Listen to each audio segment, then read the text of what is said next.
Hello, hello, hello, incredible greetings, incredible greetings. Hello, hello, everyone. Okay, let's get you off the screen. Let's see.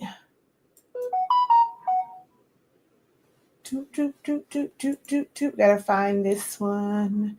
I gotta find the live video so I can share it out. I can share it out. There we go. I can share it out. I can share it out. Hello,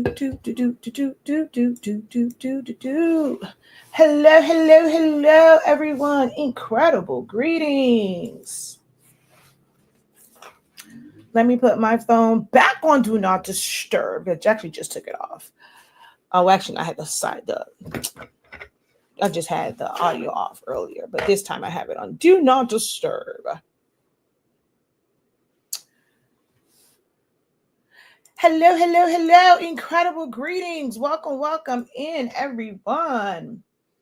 All right, I don't know if I want to, it's my desk or I should pull my chair up. Okay, let's get this all shared out, guys, so we can get started.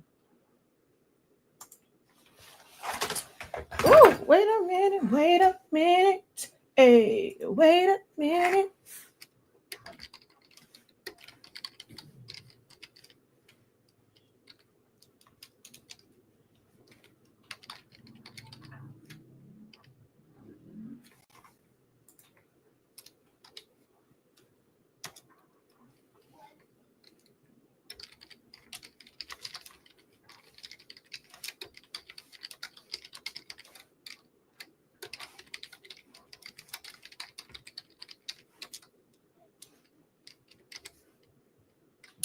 Wait a minute.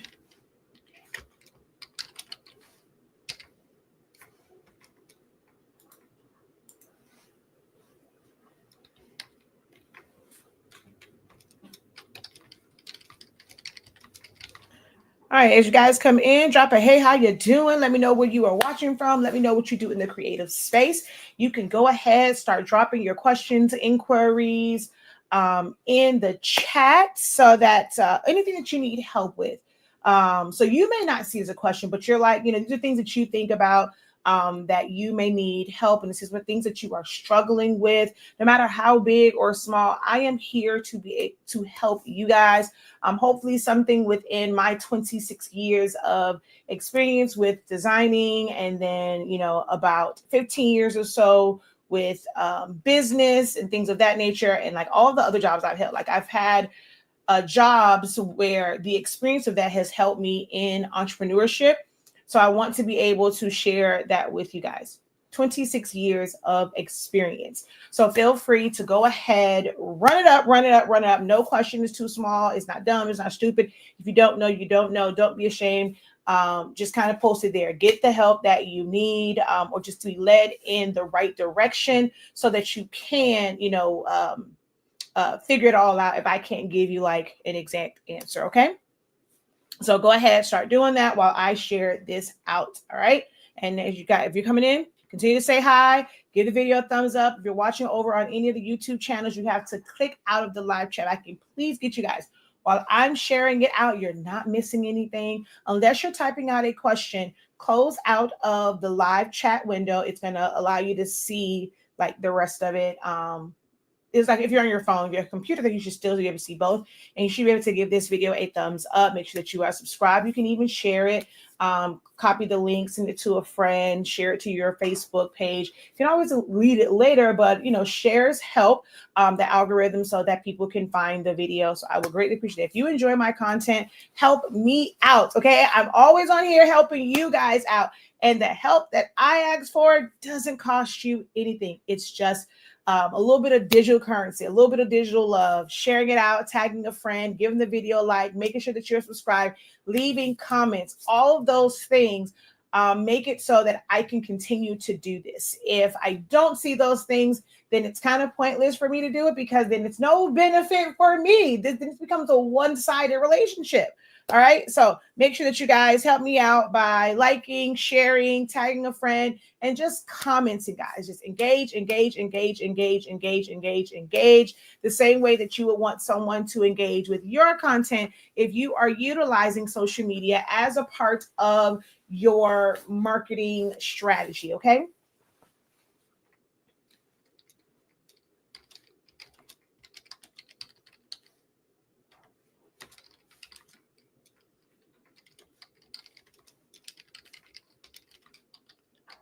So if you are watching the playback of this, I am sharing it out. So we're going to have a little bit of dead air. The joy of playbacks is you can just kind of jump forward. Now, those who are watching it live, you kind of wait for me to finish sharing this out. I really wish I knew how to type without looking at the screen at the keyboard, but I can't. I cannot. So I gotta have to like keep stopping and stuff. But if you're watching the playback, once you see the welcome kind of message go away, you know that we are getting into the nitty gritty of it all. So you can jump ahead. But if you're watching it live, you gotta just give me a minute to get this all shared out, okay? But you can start posting your questions, guys. These sessions are only truly it's really, really beneficial for those who are live. And it becomes beneficial for those who watch the playback based off of what you guys ask during the live broadcast. Okay. You guys are here I'm here so that you guys can get real-time help. If you guys don't post any questions, this becomes a very, very, very boring video and not very informative for you guys or those who are going to watch the playback. If I even leave it up, if we go and we don't have any questions and things like that, I just delete the videos. But I want to be able to help you guys no matter what the question is. If it's a thought that you had, it's like something to make you go feel free to ask. Pick my brain on a topic, all right? And you don't have to wait until I'm like in the groove of it. You can post those inquiries, those questions, those concerns, those struggles, those frustrations. You can start posting them now, okay? All right, so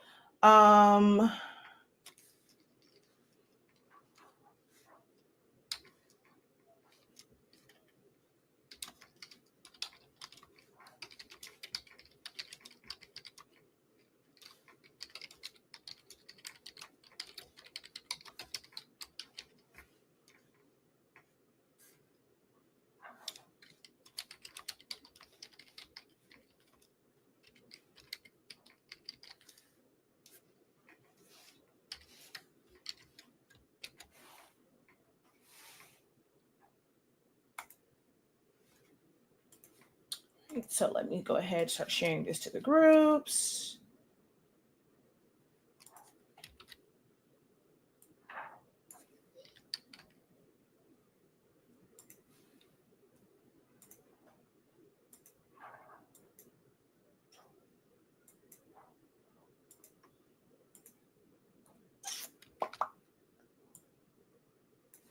Bucket. Mechanical bull. Bucket.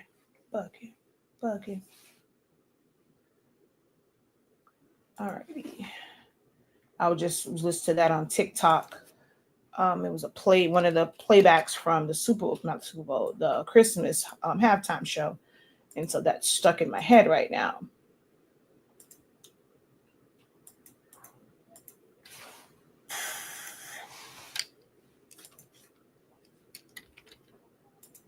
All right, so we're all shared out.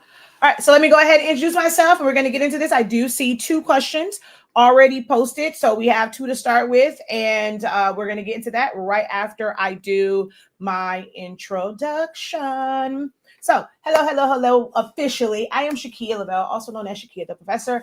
I have been teaching creatives and crafters about a multitude of things for the past 10 years, starting with how to use Silhouette Studio. I have a cameo. Well, I technically have 7 cameos. Okay. So I am all into the Silhouette system. Do I know Cricut Design Space? Yes. So even if your questions are related to Cricut Design Space, whenever I'm live, I'm doing Q&As, you can drop those questions. I'm well versed in a bunch of different programs, except for Affinity. I mean, I have it. If it's something I can kind of show, I'm not gonna lie, I can't stand Affinity. That's the only thing I can't help you with.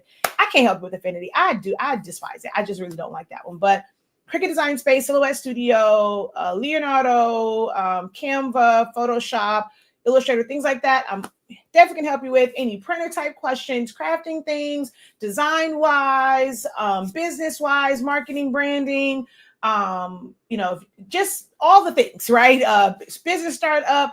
I have helped so many crafters and creatives over the past 10 years in all of these areas, whether it is my event planners. I've done live videos where I've shown how to do balloon columns and balloon arches and balloon topiaries. I've done paper, 3D paper items. So it's like letters and so I've done letters, I've done gable boxes.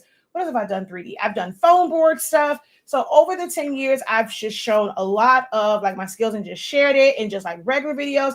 I feel like I'm out of ideas myself of like what to show, what to do. Because I don't think there isn't anything that I like that's only like trending and like the mass majority of like crafters and creators, like what they're looking for. I have a video on it.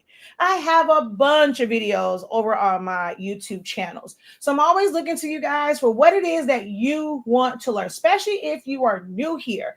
What is it that you want to learn? Because I feel like I've done it all in 10 years. I'm out of ideas, really. I feel like at this point, I'm just repeating it over and over and over again. And to some, it may not be repeating because you're new here, but I also don't know what you need if you guys don't communicate with me. If you're not letting me know what you do in the craft space, I don't know if I have those who are looking to decorate apparel, like you're not into doing epoxy or resin or paper crafting. You want to know more about heat applying designs to shirts or just making shirts or hoodies, and or maybe hey, I've been doing shirts. Do you have any information on how I can now move into doing skirts and pants or jackets and things of that nature? I don't know if you are someone that focuses heavily on memorial items or birthday items. Are you into sublimation? Are you into paper crafting? Do you want to learn more about different print methods? I have done it all, but I don't know who's here because, guys, if you don't talk to me, I don't know where to help. I don't want to be the person just throwing things out at you. One, it'll take me forever. I told you, 26 years, and there's not very much that I have not done, have not touched, over the course of 26 years, right? So I can't show you everything. That's one thing I don't like. When I ask, what do you want to learn? Oh, everything. What is everything? What is everything? I know you see a lot of stuff in the groups, but you have to learn to be very intentional about the things that you try to learn, because you have to focus on something, right? You ask someone, okay, you want to learn everything. Where are we going to start at? When are you going to start working on that thing to perfect it so that you can move on to the next and the next and the next? I know a whole lot about a whole lot, but this is years and years and years of practicing and just educating myself, being inquisitive, going after the information. People always say I make things seem very easy, but that's because I searched out the information for the things that I wanted to learn, or I just tried it. Didn't care about messing up. I wanted to learn it. I wanted to figure it out. So I sat here and I did it. It's a lot of, I'm not going to say wasted, but a lot of used material to figure things out, a lot of mistakes, a lot of frustration, a lot of screaming, but I did it. And it has set me up to where now in this phase of my business, of really focusing on educating and teaching, all of that experience makes me the perfect person to share and to teach you guys. All right. So ask your questions so that this can be a great session.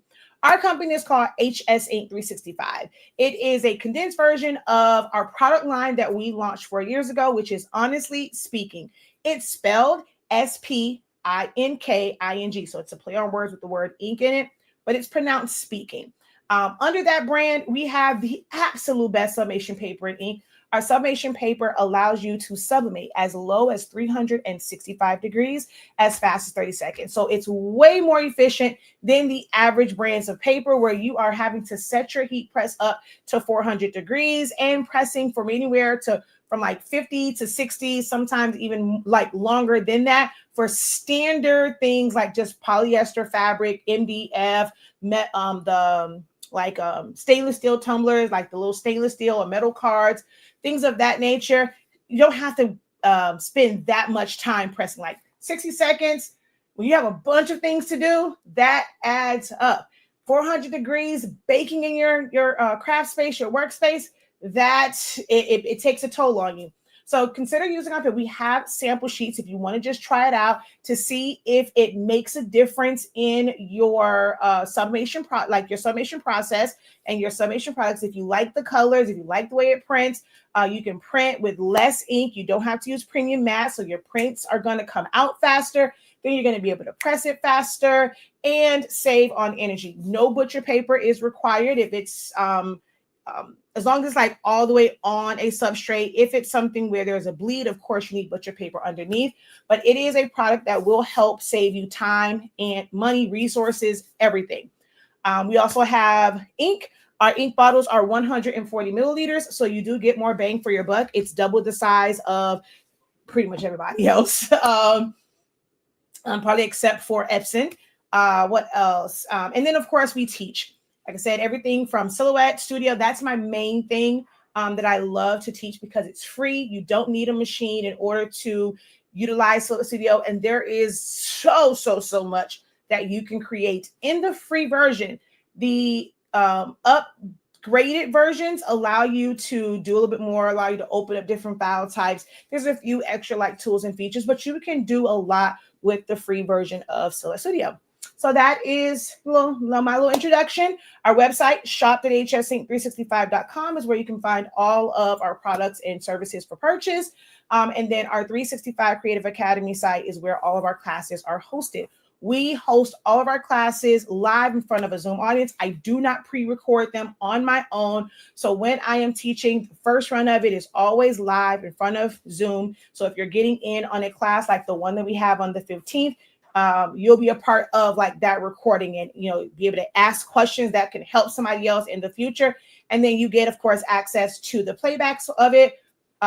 You get unlimited access to the playbacks. There we go. My whole train of thought got mixed up. So check out our classes. All right. With that being said, I do see some questions popping up over here. At least I see it moving. So there's something being posted there, whether it's questions or if it's just people coming in saying hi. I do see some things over there. So we're going to go and turn our attention to the comment section and let's see if we can't help some people be great today.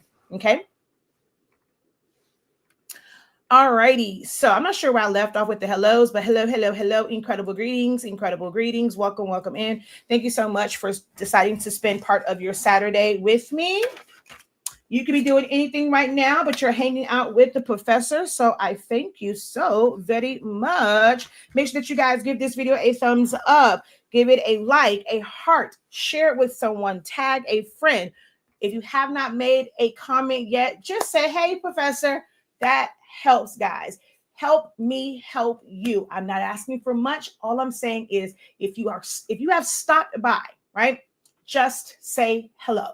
That's it. I'm not asking for much. You don't have to say anything else. Just take in information if you don't have a question of your own. But if you are watching this video live or the playback, drop a hey, how you doing in the chat. That's all. That's all. Okay. All right. So the next comment is an actual question. Can you go over how I can set up an 11-ounce or 15-ounce mug template in Silhouette and how to print it out? Okay, you're going to need a ruler. You can get the fabric rulers, like the soft rulers, and you're going to measure. I don't have one of them in front of me, but I'm going to have a mug in front of me. Dang it, I don't have a mug in here. That one right there is a Dollar Tree mug. That's not a Sublimation mug. What are you? I don't think you're a mug. I don't think, no, you're barely art craft precision. Oh, haha, here we go. All right, so this one is very different and unique. This requires some skill to be able to get it to go all the way around. Typically, what you're going to be able to actually sublimate is from one side to the other side, you're going to have a gap in the middle if you are using a mug press. All mug presses are not created equal. Where that heating element is different for every single mug press. Some of them, the heating element gets really, really close to the handle. Others, it's about this far away from the handle. And then there's some where it kind of gets in that area, but the end of it is not as hot, it's not as much pressure, and that's where it starts to like gas off and fade. So that's going to be the first thing for you, is figuring out how much space like your tumbler press, like how much extra space does it leave? Like that's going to be the most important part. If you are using an oven, of course, you can do full wraps. You can get right up on the handle and you're just going to measure it around. So while most will tell you go and you're just going to measure all the way around, you don't want to do that if you are using some sort of mug press, because you are not going to get heat back here. So what you can do, just to kind of start off, is put your mug inside of your mug press, right? You want to kind of look and see where it's at. You can use tape. I mean, may have to sacrifice a mug if you want to put on there with like a marker or something like that. Or when you're looking at it, maybe put a piece of tape on the inside, you know, when you have it in, kind of like, just kind of, it doesn't have to be like exact. You just want to know where that heating element is, where that little like foam piece ends at. Wherever that ends at, put your finger from that piece of tape back, right? And that's going to be what's called your safe zone, to ensure that it is going to actually sublimate in that area. So wherever it ends at, put one finger and then you're going to go back. So let's say yours, actually, you know what? Let me see. I have my Cricut. Ugh. I have my Cricut mug press. This is a good question. All right. Okay, so the Cricut one, if you can see, you see it doesn't go all the way to the handle. For any heat press, most tumbler, like mug press, tumbler presses, the area right here doesn't get as hot, right? So this is where I'm like, okay, this is where it ends. Go one finger back. So you should make sure that your design doesn't come past this point. Making sense? All right. So once you identify that, this is what I was saying. You can go on the inside, put a piece of tape where it ends, put your finger, and then mark there. Once you know your kind of like safe area, well, because I still put a safe zone on my template. But once you know that, you're going to measure from that point to the same point on the other side. That's going to give you your width, right? And then you're going to measure from top to bottom, and that's going to give you your height. And you're just going to put that in any design program, whether it's Silhouette Studio, Canva, CorelDRAW, Illustrator, Cricut Design Space, Photoshop. You're going to put that measurement in. If you do not have a fabric ruler, the soft ruler, you can use a piece of tape, you can use a string, and you're going to measure it, cut it, and then use a flat ruler. So that I can show you with, okay, I see, oh, like I know I saw the tape. So I have my tape here. You know what? I don't want to use this one though. I want to use, where's my white one? I don't, because that one's a little bit thinner than this one. But it's okay. You will need scissors because that line needs to be as straight as possible. So you're not going to rip this off. You're going to cut your leading edge off. You're going to put it, you know, wherever it is that you measured. You're going to come around to the other side. And this will not be an exact measurement. So whatever I tell you here, don't go off of this because I don't know your mug press, okay? I don't know, because I know you said 11 and 15, but it can be one to where it's an 11-ounce mug, but it's really skinny. So it's going to not be as wide. It might be an 11-ounce mug, but it's really wide. So it's going to be shorter. So that's why I said I can't really tell you an exact. I can only show you how to get the measurement for yours. So let's say this was it, right? You're going to take this piece and you're going to put it on your ruler. Make sure you're starting at 0. Not all rulers, 0 is not at the end. And then you're going to measure. If If you count all the little notches, if it's 16, you're going to take whatever that number divided by 16, it's going to give you the decimal. If it's 8 notches, you're going to divide it by 8, it's going to give you the decimal. And whatever that is, you put that measurement into Silhouette Studio.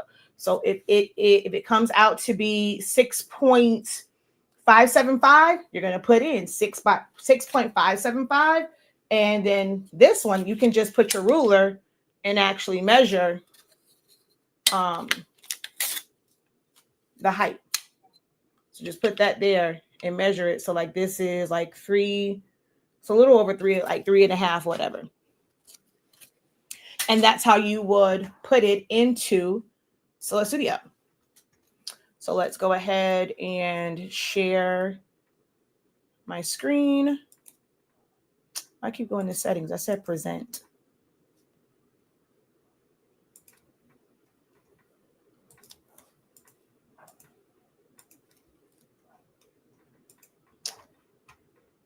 All right. So in Silhouette Studio, this is where you would go to bring in that rectangle tool that you can make your template. And you're going to go here.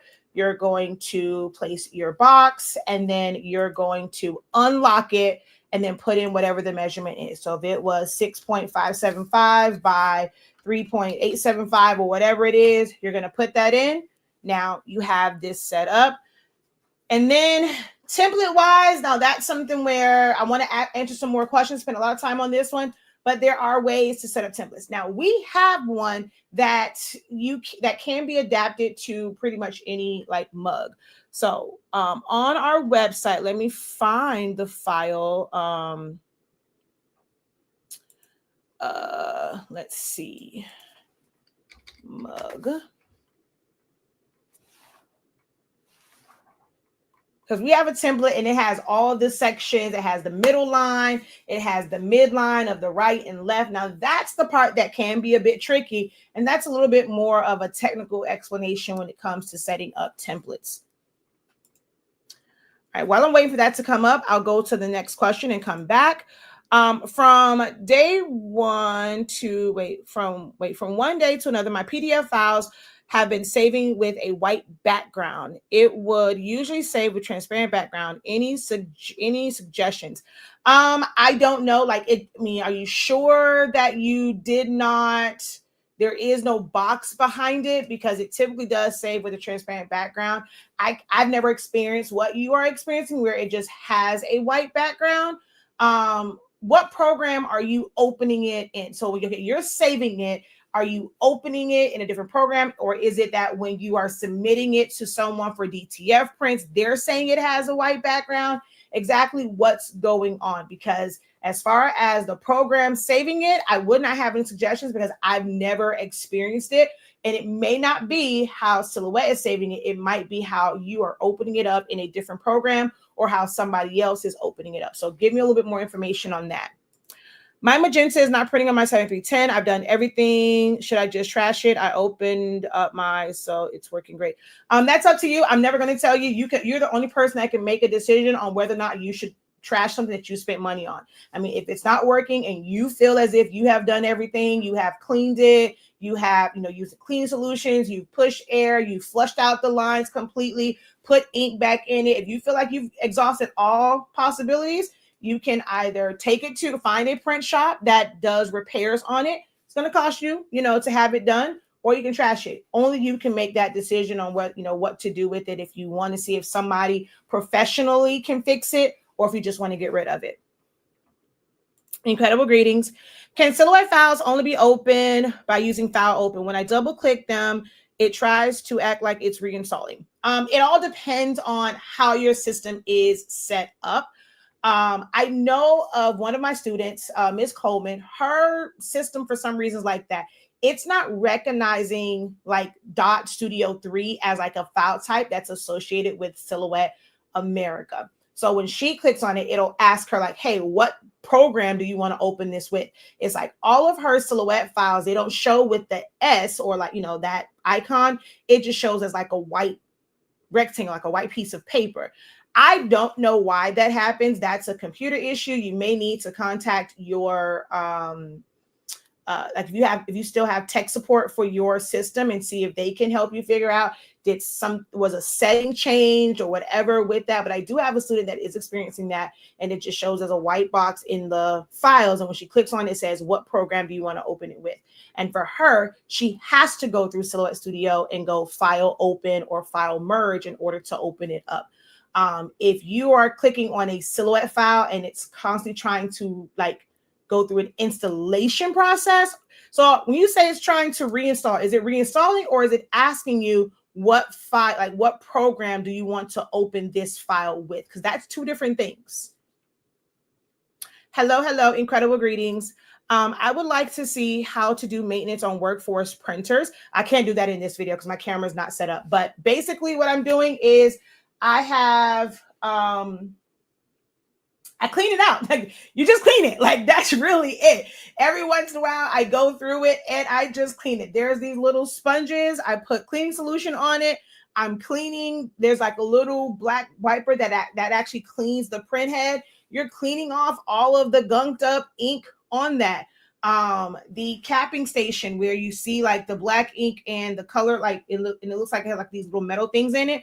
You just use a syringe or just drop a few drops of cleaning solution in there. Just kind of help flush that out to where it's like nothing's not gunked.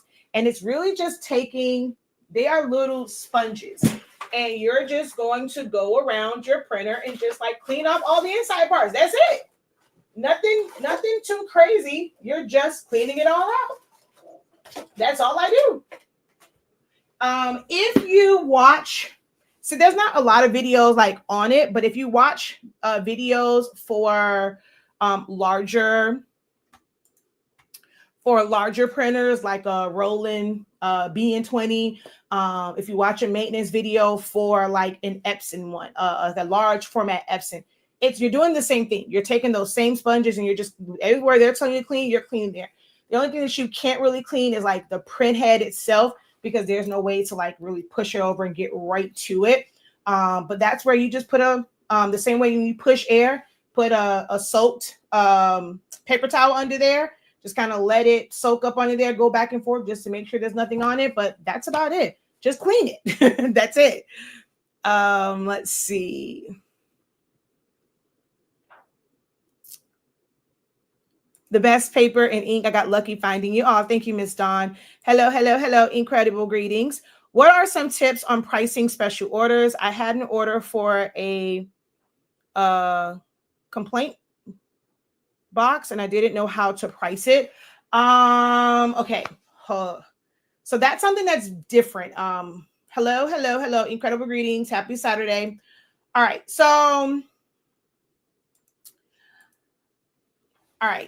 When it comes to pricing, I cannot tell you what to do. I don't know what your overhead is. I don't know what your skill level is with it. This might be your first time maybe doing that their specific thing. But if it's your first time working with like whatever media, whatever substrates, I'm the type of person where I pretty much just charge for the supplies plus my markup if it is something that I'm doing the first time. Some people don't like to hear that. They want to be able, hey, I'm going to do this. Somebody requested, I want to make money off of it. That's not me. When I started doing all these things, I didn't start off as a business. It's something that, of course, I would have liked to flourish into a business, but I knew that I was new to this. I knew I was going to make mistakes.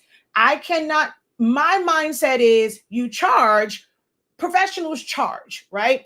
If you are charging top dollar for something, that person expects you to be an expert at that they're gonna get the best for that money. So when I was starting off, whether it was like parties, if it was like shirts and stuff, I started off a lot of the times doing it and just making sure they pay for the supplies to where I was not losing out that way. I did not see me not making money for the time that I spent doing the thing as I was losing out because I needed that experience. I did not know how to do this. I didn't know what hiccups would come and, troubleshooting my way out of it. So for me, anything that it was like my first time doing it, how can you price something if you've never done it? You don't know how many hours it's going to take. And then how many hours is going to take once you're proficient? Because the first or second time, maybe even like the third or fourth time you do something, depending on what it is, it might take you longer to do it because you don't know what you're doing. And your customers should not be paying top dollar, and they should not be paying for the fact that it took you 12 hours for something that would normally take somebody else, 2-3 hours to do. And it took you this long because you're inexperienced. So pricing can be very, very, very tricky. You have to be honest with yourself on whether or not you are proficient at this.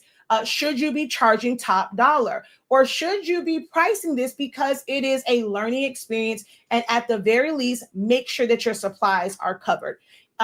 It's everything that I've ever created is not something that I've built a business around. There are things where I've done it, I made sure I didn't lose out on any money, but the experience of doing it for that 1 or 2 clients let me know I don't ever want to do this again. So me trying to figure out pricing for this is not worth my time, because I don't plan to ever do this for anyone else. So I can't say for certain, like, okay, you should charge this. But what I will tell you, or kind of make suggestion on, is here's some things when it comes to pricing. I teach this in detail in our pricing for profit training. One, you got to account for your materials, okay?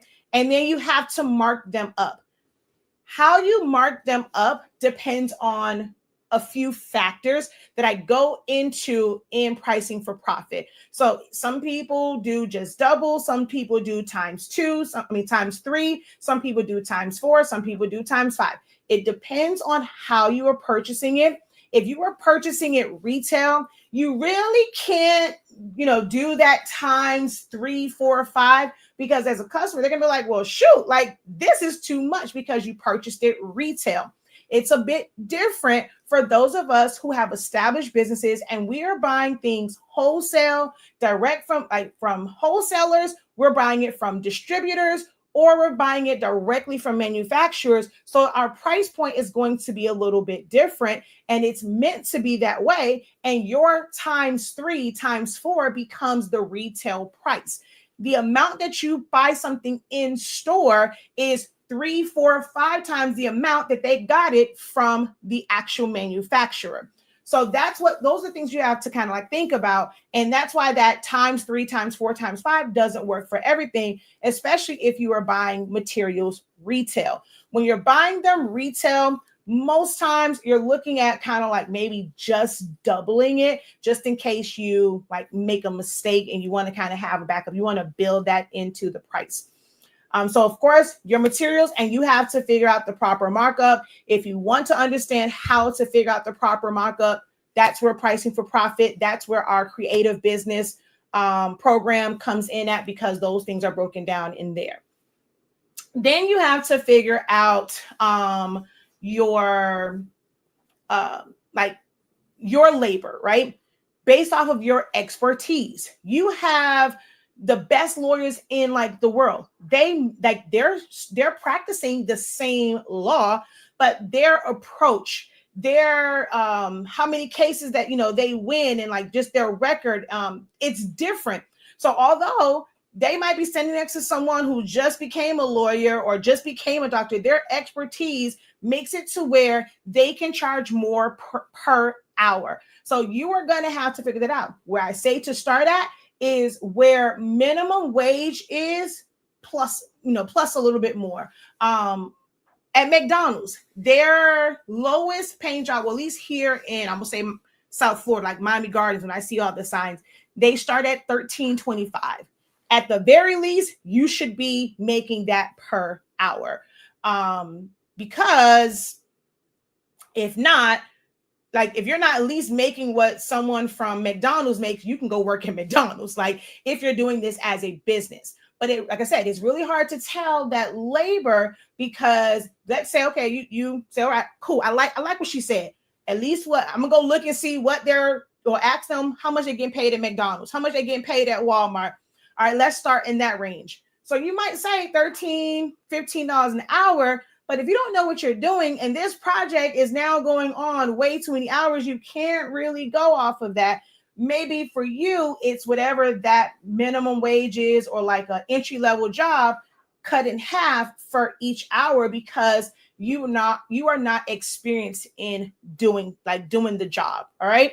Then you have to look at your overhead. If you are running a business and not just a hobby. So there's a difference in how you price when it's a business and it's a side hustle or just a hobby that is monetized. Because when I'm thinking about how much money I need to make, crafters think of profit as the money that you get to spend on your personal items.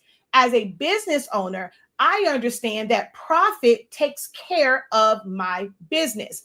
So all of my subscriptions, I'm broadcasting live via StreamYard to 3 different locations. I have to pay for that. I have to pay for my Adobe subscription. I have to pay for my vector stock. I have to pay for my website. I have to pay for my CRM system. I have to pay for my website, my domain. I have to pay for the website, my hosting site. I have to pay for my my academy site. I have to pay for, at one point, like we had storage. The lights, the internet, so your business has overhead. Depending on how you are conducting consistent business, will determine like your pricing so that you can meet the budget for your business and your business can have a profit past the supplies. So I can pay out all these vendors and all of these different subscriptions that I need to run business. So pricing is not something that is clear cut. I steer clear away from any posts in groups that's saying, hey, how much should I charge for this? Because you're probably going to get an answer based off of somebody's experience. They're going to say, oh, go look at Etsy. Going to Etsy is the blind leading the blind. Etsy allows anybody, somebody who started day one can create an Etsy shop, put a price up there, and you don't know if you are modeling somebody who is a professional who's been doing this for a while and they truly understand the value of what they're doing. You don't know if that person is using cheap material, if that person is using quality material. You cannot go off of that.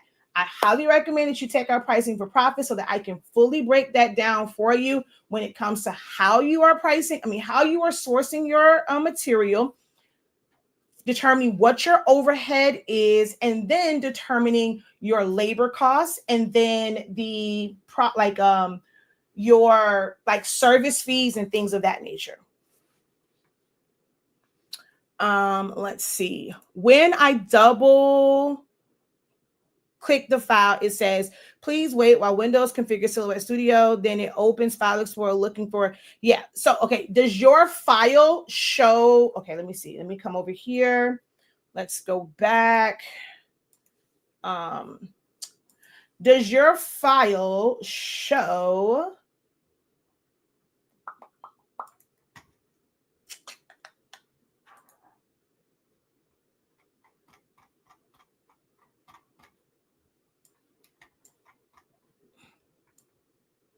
in your file for on your hard drive, does it show with an S to it, or the file it'll show it looks like a paper but it has an S in it? Does it show that way, or does it just show as a white rectangle? Hello, incredible new year. I'm driving and listening. Pricing for profit really does help understanding pricing. It's worth the investment. It really is. Wow, we have a room full of people right now. So if you are just joining, I am Shakia the Professor. I do these live videos to share my 26 years of experience with you. Real world, real time, going through the highs and lows of everything that you are going through right now. I share that with you in classes. I do these live Q&As. I know everyone can't take a class, so I try and help you out, and get you going to where you can get some coins flowing and you can invest in some classes.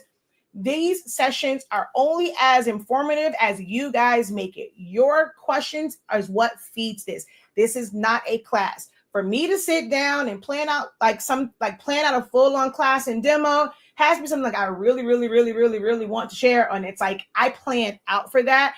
There's a purpose for me kind of doing certain things. I said earlier, I'm at a loss on what all to teach, because in 10 years of doing videos, I don't think there's anything in like the mainstream areas of like crafting. You know, I don't do epoxy and resin. I don't do embroidery and sew, but like your typical things that you're doing with a printer or cutting machine and designing and stuff like that, I've touched it. Foam board, parties, anything party related, I've done. You know, like I said, I've done live videos doing balloon setups. So I do these sessions to be able to help you guys answer any questions that you have on any topic in real time and just share my 26 years of experience with you. But if you guys just kind of sit back and you don't ask any questions, there's no inquiries, there's no frustrations, there's no struggles that you need help with, and you don't voice it, I can't help you, and this becomes a very, very boring session. All right. So hey. It's been so we don't have any new questions in queue. So I will give you guys a moment to go ahead and get some new questions in queue. Hey, Hans. Thank you guys so very much for joining. The information that you have heard so far, has it been beneficial for you? I think we've had questions on pricing. There was, how to create a template.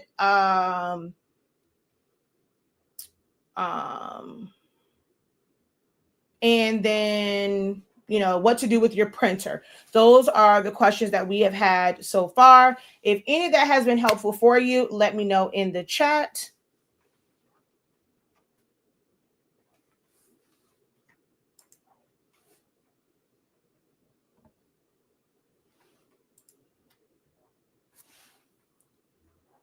I keep losing my darn chapstick. My lips are dry.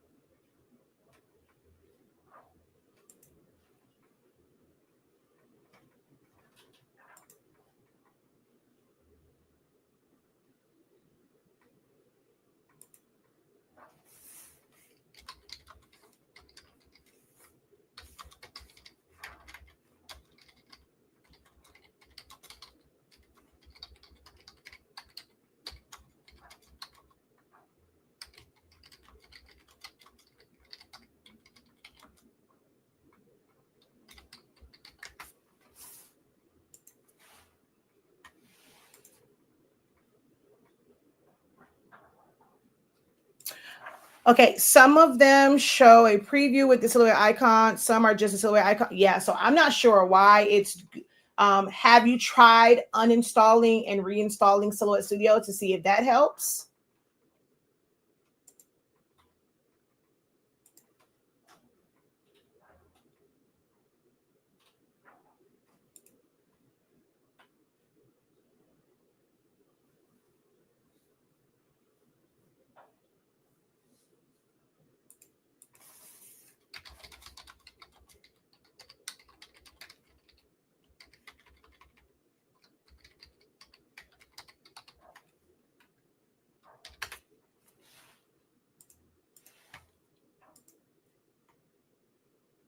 Man, I just thought for sure coming live on a Saturday afternoon, you guys don't have the distraction of work. That's normally your excuse. Oh, I can't ask questions.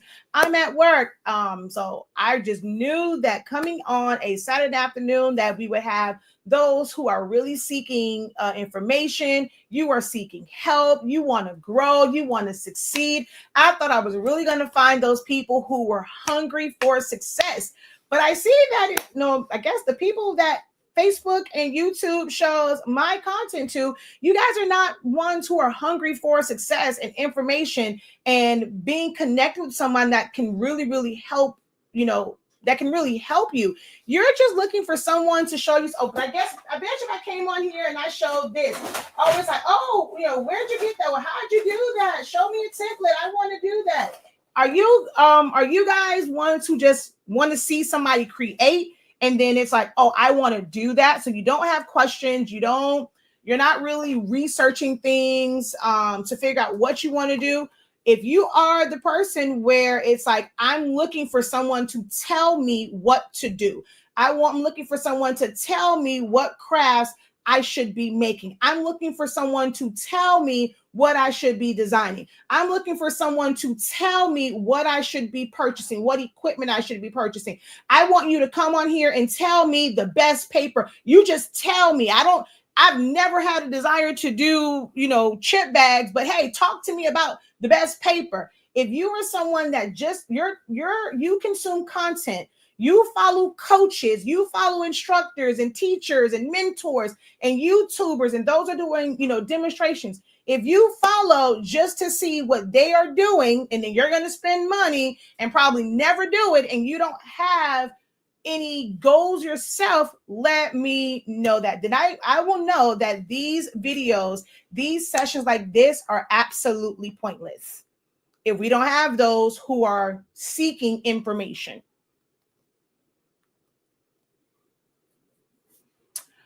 When it comes to focus, what if it's hard for you to declutter? What do I recommend? Figure out, why is it hard for you to declutter? So when you say it's hard for you to declutter, what do you mean by that? So are you saying you don't want to throw away things? Then you have to ask yourself why. What is your attachment to that? Is it simply because, I spent money on it? I don't want to feel like I'm wasting money. If you really think about it, outside of the craft things that you do, how much money do you waste? How many times have you gone to go buy food? You forget that something's in the freezer, it gets frostbitten, you have to throw it away. You don't drink all of the milk, and you end up having to pour it out because it goes bad. How often do fruit go bad? How often does chips, they become stale? In our everyday life, we are throwing away things that we have spent money on every single day. You don't finish all of your meal. It was too much. So when they come pick up your plate at the restaurant, you're not eating every single dollar because they're going to charge you for the whole plate, whether you ate it all or not. So every single day in our lives, we are technically throwing away money. But for some reason, when it comes to those craft supplies, you are afraid to throw it away because you think that it's going to make you some money somehow. If it's not making you money, get rid of it. Get rid of it. So you have to figure out, you have to be honest with yourself. What is your attachment to it? What is the struggle with decluttering? Is it like, so then it's like, is it time, right? I can't figure out the time, or I don't have enough time to declutter.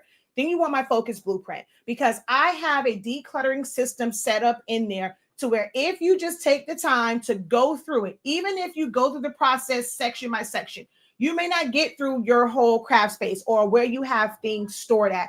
You go through place by place in the way that it is outlined in the focus blueprint. You can take a week, a couple days, take a week, take 2 weeks until you work your way through all of those areas, putting them on the spreadsheet, identifying them under the 5 categories: keep, sell, donate, trash, or clearance. And you can do it that way, and you're not pulling things out. So if it's just a matter of time, my focus blueprint will help you with that, because it's set up in a way to where you don't have to dedicate an entire day pulling things out, figuring out what's here, what to get rid of.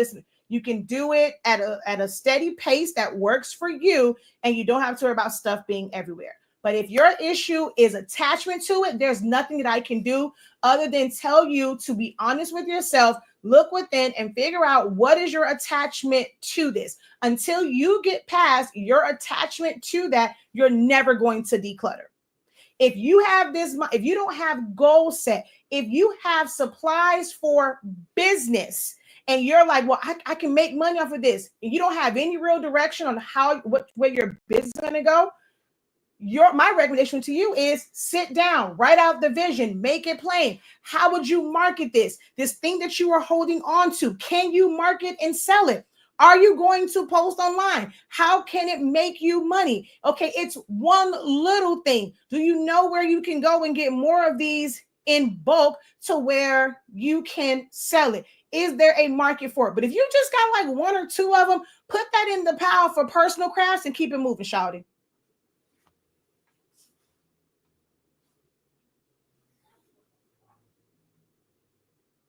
I will try that currently. Okay, so you're working with the newer version. Is there a reason why you have, oh no, you have 4.5770. I don't know, I was thinking about version 5.0. So yeah, when I have 4.5, it was 4.5.370. It might be a glitch in that version, especially if you were using a beta version. So I recommend going to one of the full versions that's still within 4.5, or you might want to try the version 5. I honestly want to throw everything away and start over. Then why not? I think that's a bit much. I know you have the focus blueprint. Go through the process. You have the blueprint to figure out what you need to get rid of, what aligns with your goal. So just throwing it out and starting over, that's not going to be the best thing either, because you are not attacking the issue at its root and you figuring out what it is that you want to do. You have not established solid goals. People say, oh, well, what's your goal? Oh, well, I want to start my business. I want to be able to make 10,000. I want to be able to make 6 figures. Okay, so what's going to be the plan for that? How are we going to reach this goal? Can we be more specific with these goals? So for every big goal, you want to make $10,000, there should be a lot of sub goals that go to that you have to reach to get that, because there has to be plan, processes, systems to be able to make that. It's not going to happen overnight.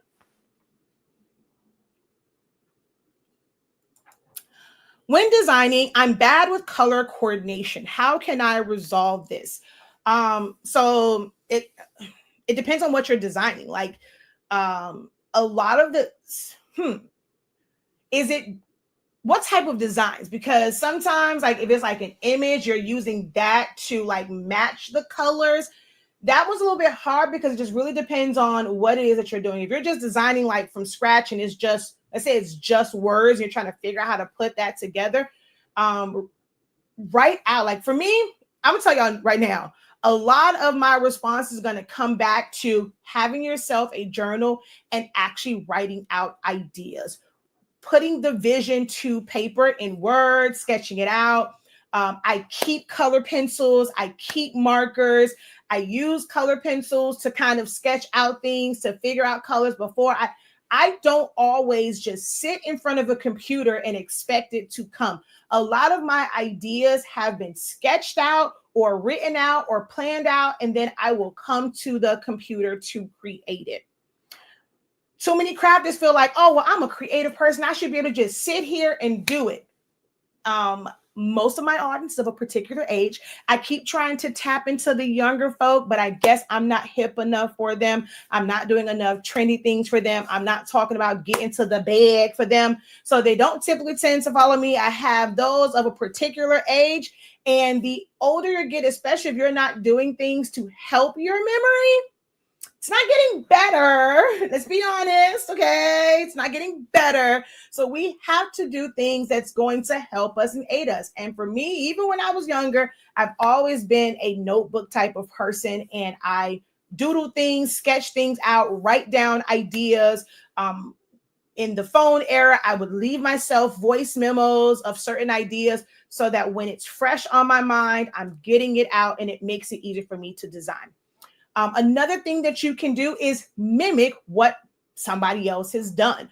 Go and search the internet for different things. It can be a design for Valentine's Day, but you're going to use the colors from Candyland. Like you're going to get that image and all those colors that are there, you're going to sample those colors and be able to. So we already see this picture. We know that these colors work well together. I'm going to go copy that picture, bring it into my program, sample those colors to create a color palette. That's what I do when it comes to designing. If I'm stuck, I'm going to reference something else.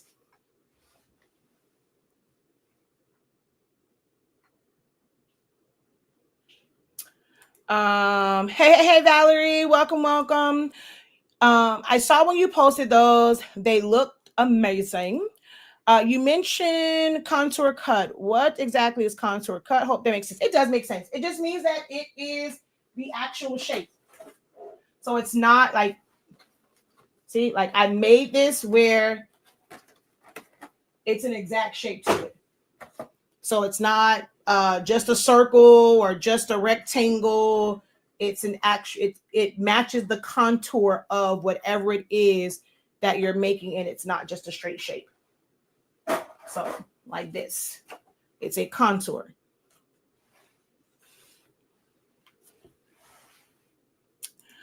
I'm in the process of learning how to market myself. So when you say you're in the process of learning how to market yourself, are you in classes? Are you watching videos?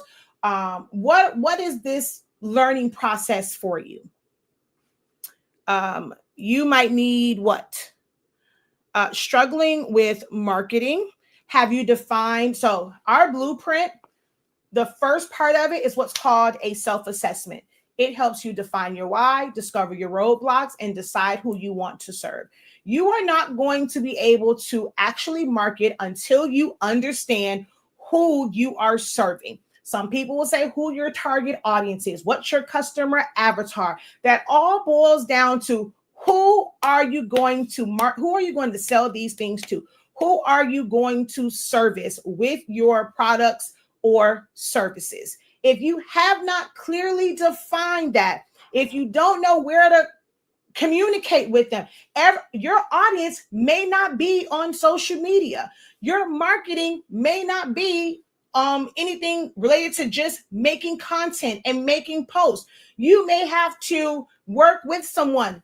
Marketing and branding may not be your thing. Just because you are a crafter, just because you can design some things and you can put some stuff together, you can make a shirt, does not mean that you are equipped and you should be making your own logo, your own marketing material and setting that up, because that's something you're not getting technically like paid for. If that's not your strong area, you're going to spend way too much time working on that, and it's going to take you longer to start implementing those marketing like strategies.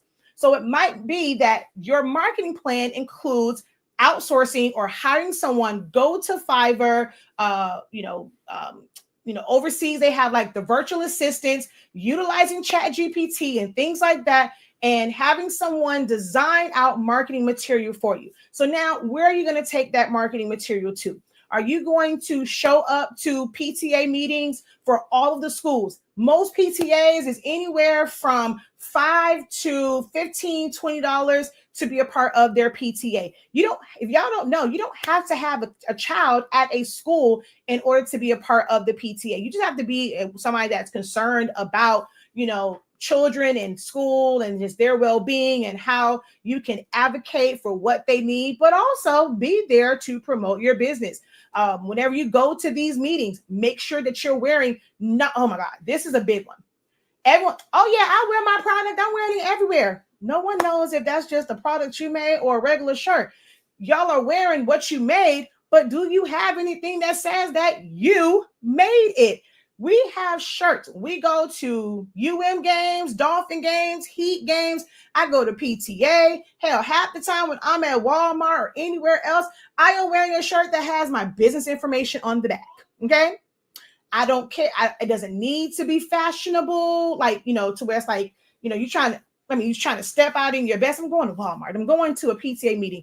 The person behind me at the game, the movies, whatever, you're going to see that you can get this shirt. You can get other things made. That is being a walking billboard, not just wearing your items. If it is for you, when you make something for yourself, you should have either some pre-made DTF prints, or if it's like a Sublimation shirt, have that print ready to go. So when you press the front, you were also pressing your information on the back. Get you some screen print transfers. That is when you truly become a walking billboard for someone to know that you made that. Otherwise, you're just wearing a real cute shirt, a real cute hoodie. How in the hell do they know you made that? Everybody is not this extrovert that's going to ask, "Ooh, where'd you get that from?" So you're wearing it and you're just like, okay, they don't see me. Like, dang, I'm cute. Why nobody asking me about my shirt?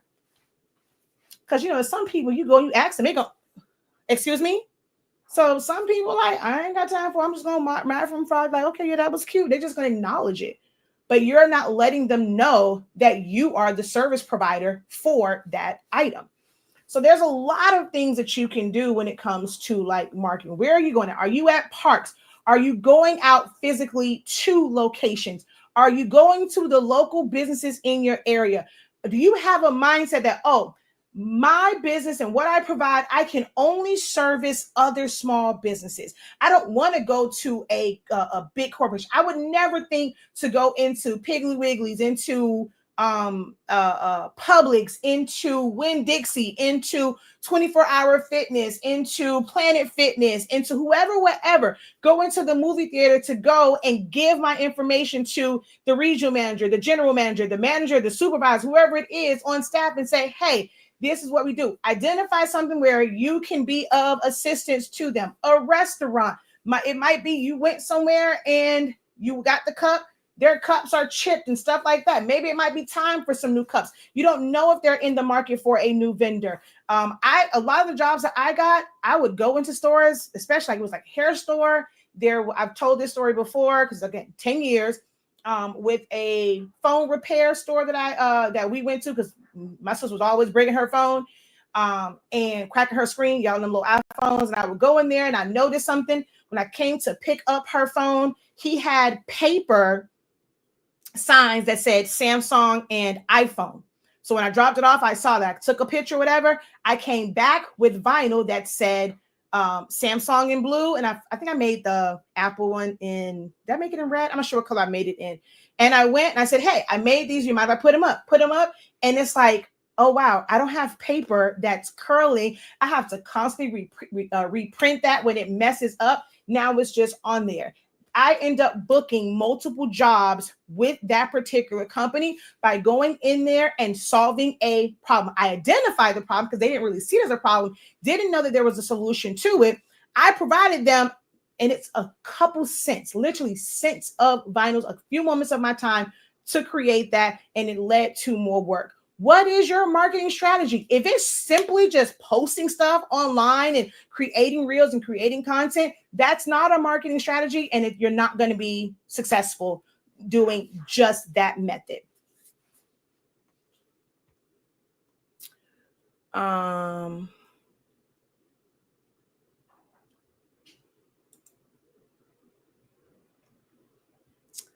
Let's see. Can you tell me more about the focus blueprint? I can do that. Can you show how to create a chip bag template? Okay, so here's the thing.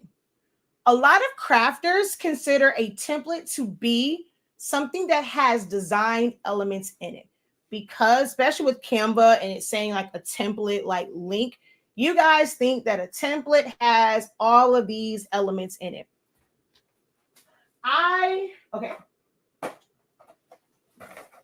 With nothing on it, this is a template, right? So where if you had the exact sizing that fits this heart, you are now able to fill this in with the design that you desire. This is a template. Having it made like this, while it is technically the template, like so that it works for it, it's a design file that is set. If I were to sell this, like, or to give it, and it's like just the PNG, it would not have the cut lines and things like that. It would just be the design. And then I guess some people would say it's like, could say it's a template because then there's nothing here, right? You can add whatever name. That's just an editable file. It's made to where there is space where you can put like a name or whatever, like you can add to it. This is not a template. If it was just the white part and you were filling it in, that is a template. So I wanted to make sure that we understand that first.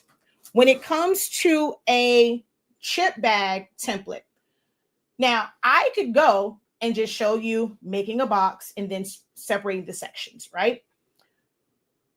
But how did I know how to break those sections up? It came from me doing the work, me putting, just so I happen to have one here. When I first, every template that I have made, I have done the work to figure out the measurements. So there was nothing on it. So imagine this isn't here. I took a blank sheet of paper. I wrapped it around a a bag of chips, I'm like creasing. Now, when I make them, I do not crease. But for that, I kind of made the crease line or whatever. Okay. I put it together with just tape. I did not glue it. I made those crease lines. I made, used my ruler, made the straight line. Then I took my ruler and I'm measuring how much space from the end to that line. That's the back panel.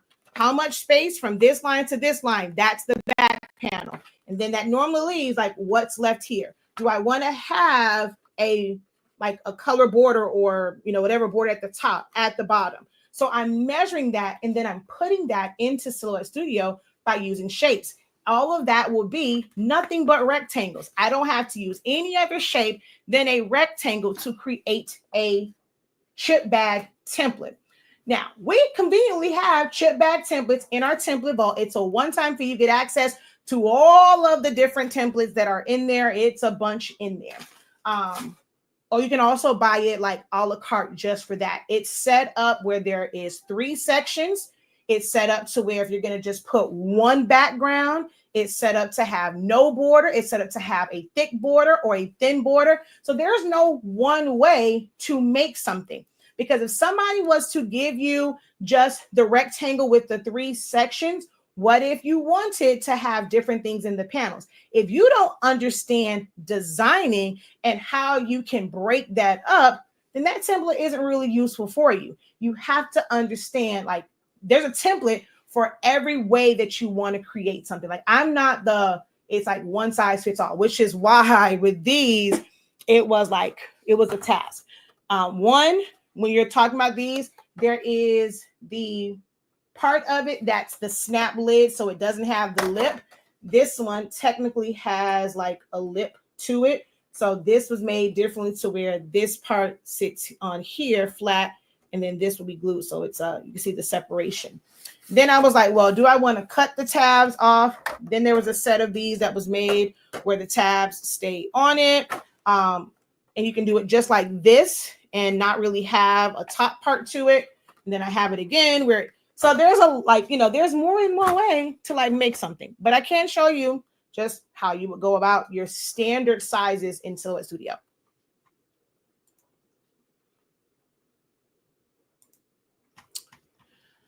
I never use the design page. You're going to start with a rectangle, right? It doesn't matter the size of it. You're going to come up here to the top or go over here to your transform panel, go to scale. So here and here, they will do the same thing. You want to make sure that it's unlocked and you're going to type in 8.5 by 11. Oh, I'm sorry, 11 by 8.5 because it's going to go landscape, not portrait. Okay. And then you're going to break your sections up. Like I said, you can do it to where just so that you know front from back where you're doing just a line. And you're going to duplicate that and put that on the other side. If you know exactly what the measurement is, you can always put like a line there. And let's just say this is supposed to be 2.75 from the edge. And I want this to line up right there. I'm going to take this one and move it to the other side. Hey, stop it. And then I can move this over to that line. And so even if I put a solid color, a solid pattern there, I know that I want to put like I know that's not the right size for that because this is too thin over here. But I would know the sections to put my barcode, my nutritional facts, my thank you for coming, my, whatever it is. And this is going to be the front area. So it might just be you need lines. You don't need it to be colored boxes. But if you wanted to put different things in each of those like areas, then you need to have a box. So we measured this as 2.75. That means the next box needs to be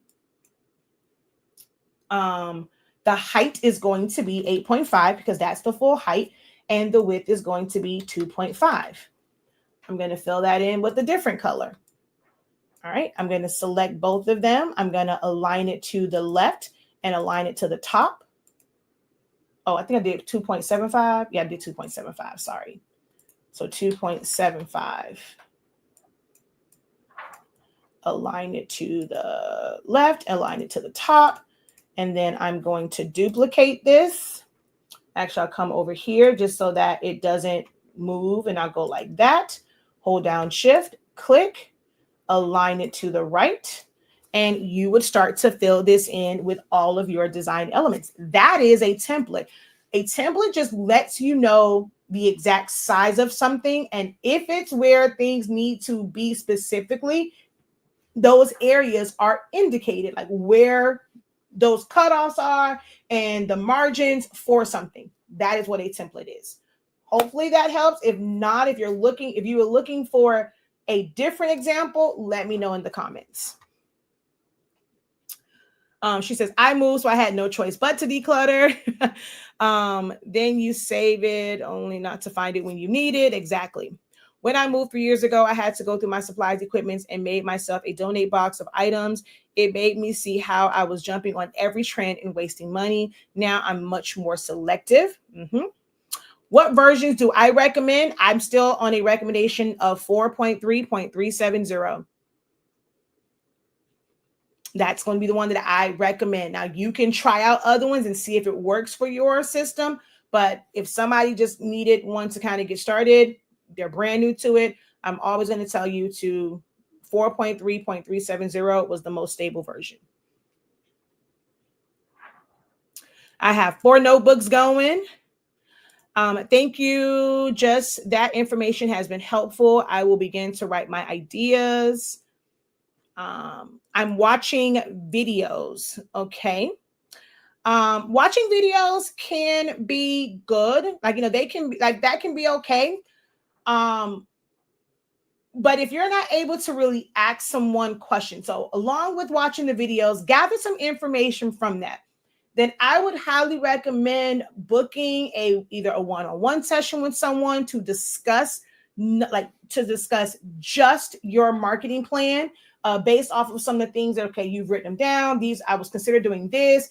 How do you think, let them know about your business, but you want to get guidance from someone directly for that. So whether you book a one-on-one session, those who are in my creative lounge, we have Q&A sessions. They're able to ask those things.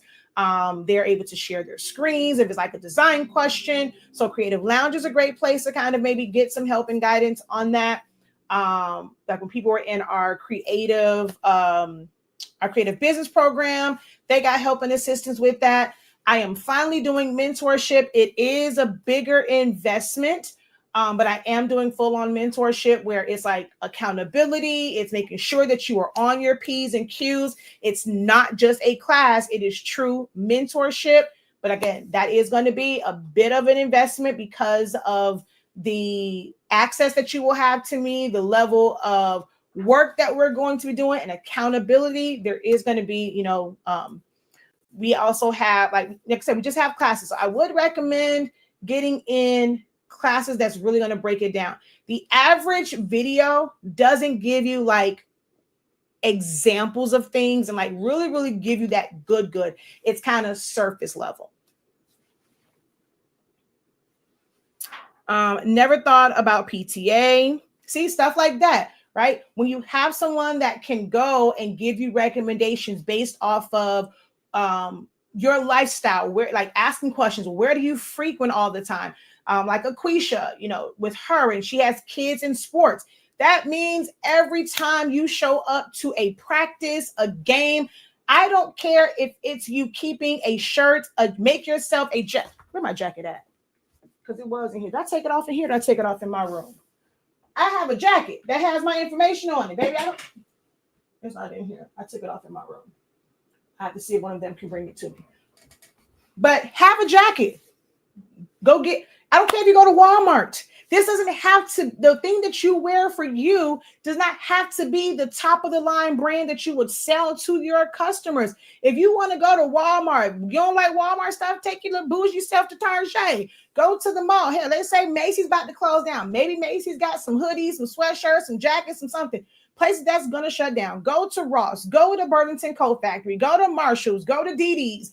It does not matter where you go. Go to Amazon. Go get you a hoodie. Go get you a sweatshirt. Go get you a jacket. Go get you something. Put your business information on it. When you step out that car on that field in that court, if it's, you got kids in the gym, if they're in cheer or gymnastics, wherever it is, throw that bad boy on. If you have to sit for them, stop sitting in your car unless it's like really, really cold, like maybe really, really hot. But every once in a while, take your work out there. Go get you a little table. Y'all around here make I've seen so many people teach folks how to make these custom tables, and not one of them told their students, you should be your first customer for these tables. Before you go making somebody a Christmas gift and putting sports team, half the time, not half, the majority of the time, y'all are never making stuff for yourself. If you should be your first customer, because if you're in a business, you should really think of yourself separate from your business.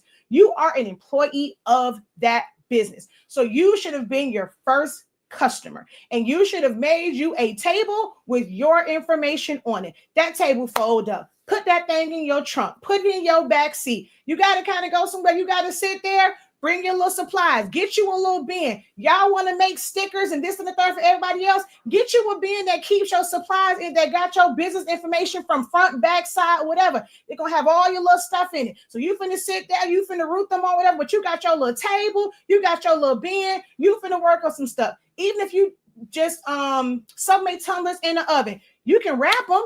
You don't need to be in front of the oven to wrap your tumblers. Have you a bin? You got all your stuff printed out. Let me go ahead, wrap my tumblers while I'm at this game, whatever. Be in front of people. Put them in the bin. When you get home, throw them things in the oven. Throw them things inside the tumbler press. There are ways for you to market, but y'all are being lazy, or you are taking the wrong classes, because this ain't the information they're giving y'all. They telling y'all get to the digital bag. They're telling y'all to do all these reels, do everything online, do everything digitally. That is not going to be the way that you make. I get that people spend a lot of time online, but you are missing out on people. Most times when you are online, you are seeking people who are not in your immediate area. Every last one of us have money sitting in our backyard.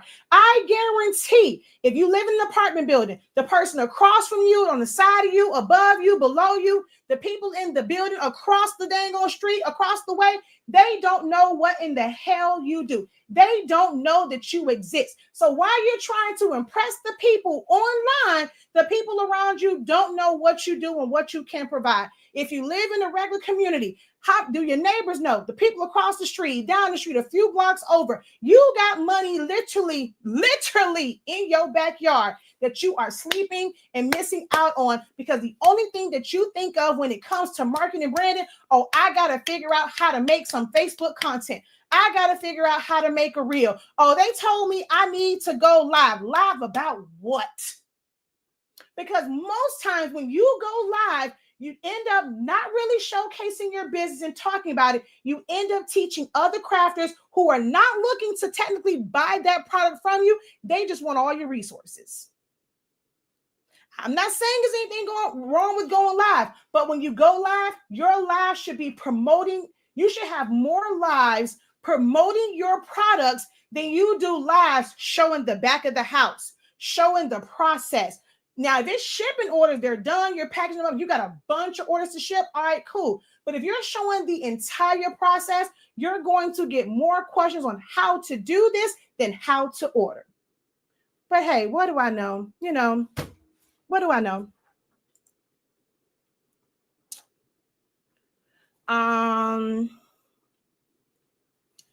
All right, let's see. Last night I was calling your name, Professor. I created a low resolution 275 by 245 pixel. I recreated a low resolution 275 by 275 pixel to 3600 square foot 300 DPI logo that was given to me with the plan to make everything I want. I brought the image. I'm not understanding, huh? So wait, you purchased it as a low resolution and then you had to recreate it? Oh, baby, they would have had to give me some money back. walking billboard. That is me. I never make anything for myself. Into silhouette. Oh, okay. I brought the image into silhouette to do a trace and my lines were broken. Is there a way to recreate a low resolution? You have to trace it out. You then have to completely draw it out. So recreating it is recreating it. You're going to have to go through almost the same design steps. It's just that you now have a reference of where to put those things and kind of creating and welding it. So it's a whole process. Trying to clean it up or make it a clear image is not something that can easily be done in any program. Yeah, Canva has the enhancer, but that will take AI and kind of do certain things too. And sometimes it can adjust or change the image a little bit. Sometimes it doesn't really improve it at all. But recreating something means you are going to go through the full process to recreate that thing. So you're going to have to make sure that you know Silhouette Studio and know when you have to make a shade, when you have to adjust edit points, when you have to weld or subtract or make it a compound path, things of that nature.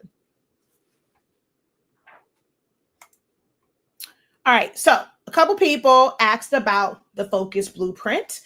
So there was there, and then I saw someone up here. Can you tell me more about the focus blueprint? All right, so let's talk about what the focus blueprint is. Hold on, let me go here. And let's make sure that we do have it on the screen so you know where you can get it from. Okay, wrong screen. Not the one that I wanted. Hold on. Why does this look like this? That looks weird. Oh, yeah, that really was weird. Okay.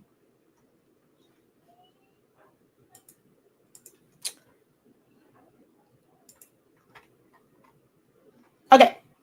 Man, I said all of that. Y'all are real quiet. My little sermon ain't moved nobody. I got one person that said that's a word. Like, okay, do y'all feel like I was fussing at y'all? Cause man, I ain't get not a hallelujah, a amen. That's right. Okay, say that. But man, y'all are a tough crowd. Wow. Okay, so the focus blueprint. One, let me show you where, because someone said, where can you purchase it from? I like that. I like those types of questions. Okay, it's not just let me know about it. She said, how do we purchase it? Okay, I'm ready to buy it. How do I do that? Okay, so you are going to come over to our website, shop.hs Inc. 365. She says, puts money. Look, I need to pass it around. My Cash App is HSINK365. If that word spoke to your spirit, if it helped you, if it motivated you, even if just for a moment, go ahead and drop a little some in the collection plate. Again, it is HSINK365. If you want to send it via PayPal, it's stillaholicsnoms@gmail.com. Okay. All right. Okay, but you're gonna come here, you're gonna scroll down. It's right here. You can get as of right now, the workbook does come with like some support, but eventually, once I get this video recorded, you'll get the workbook and you'll just get the pre-recorded, video that just kind of explains everything. But for right now, you can attend the live orientation sessions. And then you have you can get the workbook and the physical copy that's going to have some extra sheets in it. It's going to have like ready to fill in, like, that all the sheets and things are going to be there for the stuff that you can like write out. It's going to give you more space, like write out your responses, and there's some extra bonuses with it. And then we have an option where you can get the bundle, but also have a support and accountability group as you are working through this focus blueprint, and we'll have regular check-ins just to answer any questions and things of that nature. Okay, so as of right now, you don't technically get help for it or get assistance like support and accountability through the whole thing, but there is like a live, I'm saying in person, but it's in Zoom orientation session. We had the one on this Thursday just passed, and then we have another one on the 23rd. Yes, on the 23rd. We just had one on the 9th. We have another one on the 23rd. We have one at 11 a.m. and then one at 6:30 p.m. where I'm just breaking it all down. Part 3 will be uploaded this week. So people who have already purchased it, like even in 2024, they'll have it to kind of work through before our next like session. And all of the support group and accountability will start in February. All right. But here is where you go and purchase it at. Now, what is this, right? Exactly what is the Focus Blueprint? It is what I created and I started it. So I am the first user of it and finding success in it. So Focus, it's an acronym. It's acronyms all throughout every single process. But the main acronym for it is it's a framework optimized for creatively unlocking success. Why? One, it's on brand. Y'all know my tagline is help you unlock your creativity. But the way that I set this up, it really is creative. So it's a creative way to unlock your success and it's set up in a way to not take away from your creative process. It allows you to kind of like pace yourself. I don't want you to rush the process and feel like you have to be super organized and super focused overnight. It is going to be a work in progress, which is why with goal segmentation, that's the next part that's going to come up. We're really, really breaking those goals down so that you're not overwhelmed. If I was to just give you this, it's like, okay, let me implement this. You're going to feel overwhelmed trying to add it on top of still trying to figure out business, still trying to figure out designing and keeping your head above water. So it is a framework that is literally optimized for your success. It is broken up into 4 distinctive parts. There is a self-assessment that helps you define your why. It will really make you think. We don't want like just surface level answers. You have to really dig deep and be as detailed as possible with these responses because it's going to help you figure out what it is that you are really trying to do. It's going to help you figure out the direction that you really need to go in. So you have the first part of it is define your why. Then there is discovering your focus blocks on a day-to-day basis or like, week to week, like when you're going through your process. Where are these focus blocks coming from? Are you spending too much time in unnecessary Facebook groups that's just new craft after new craft, and you are not disciplined enough to just watch it, like it, to support somebody's content, but not try and take that on? Is that where your focus is coming from? Are you taking the wrong classes? Are you allowing someone to basically tell you what you are doing is crap and you're never going to make money this way? I became successful. I became a 6-figure earner, a 7-figure earner, a 10-figure earner because I was doing this. You have to do this in order to reach this success. And not someone that's saying, okay, let me help you figure out this is the starting point. You have to start here. You can build to this to be, where what you love to do. There are systems, there's levels to this. How do you move from level to level to level? Like, where are your focus blocks coming from? That is what the second set of questions are, to help you determine that in the Focus Blueprint. And then it's deciding who you want to serve. You cannot serve everybody. When you're trying to figure out who your ideal customer is, your customer avatar, let me see what the words they use, your client profile, all these different, different terms people use for who in the heck you sell it to. There's a certain type of person that's going to resonate with what you have. Hold on. I want y'all to see my face because I don't have no shame or blame in saying this. Some of the stuff that y'all craft, somebody like me, I would never be your ideal client. Somebody that does not have standards, they don't know any better, they might be the ideal client for how some of this stuff in the craft world is made to where people do not care about the line, like when they're cutting foam, because right now, everybody's doing something with foam board. Some stuff that don't need to be done with foam board, y'all use a foam board for it. I'm just like, whatever. But the way that they cut it, you don't care about what blades you use, what foam board. Y'all think all foam board is created equal. So y'all are going and trying to say, oh, it's the same thing using Dollar Tree foam board, and it's not. I would not be your ideal customer, baby. I'm telling you right now. Some people have standards. Some people are just it's just cute.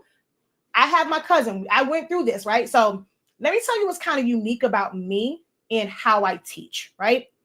I talk to consumers. I'm always asking people, shoot, if I'm sitting outside, when the mail person comes, look, you need a little break anyway. You don't want to hop back in that car. I'll ask some questions. Hey, would you buy this or this? What are the things that you do? You buy custom stuff? Like, I'm always asking people questions. I'm getting into the mind of the consumer and what it is that they gravitate to, what resonates with them. Most of you guys are not doing that, right? So you're just getting something because you're in a group with way too many people and you think that you're missing out on something because you're looking at 10, 12, 15, maybe 100. If you're in a group with 200,000 people and you see 100 people posting the same thing, or it's trending right now, so all of the posts are about this one thing, you feel like you are missing out on something, but you don't even know if that's going to even sell in your area. Do people even care about that? So it's like, yeah, some of the stuff y'all make, baby, look, I will never be, okay? Everybody is not your ideal client. There are some people that like a certain quality level. There are some people who, when you guys are asking about like, blanks and shirts, where's the cheapest I can find it? If you are trying to buy it cheap, that means you are trying to attract cheap clients. You can go and take a DTF print and put it on a shirt that costs $500. The person that wants to rock a $500 shirt because of that brand, but they want 50 and Fabulous and rhinestones on that. They love that brand. That brand don't have no shirt with no rhinestones on it.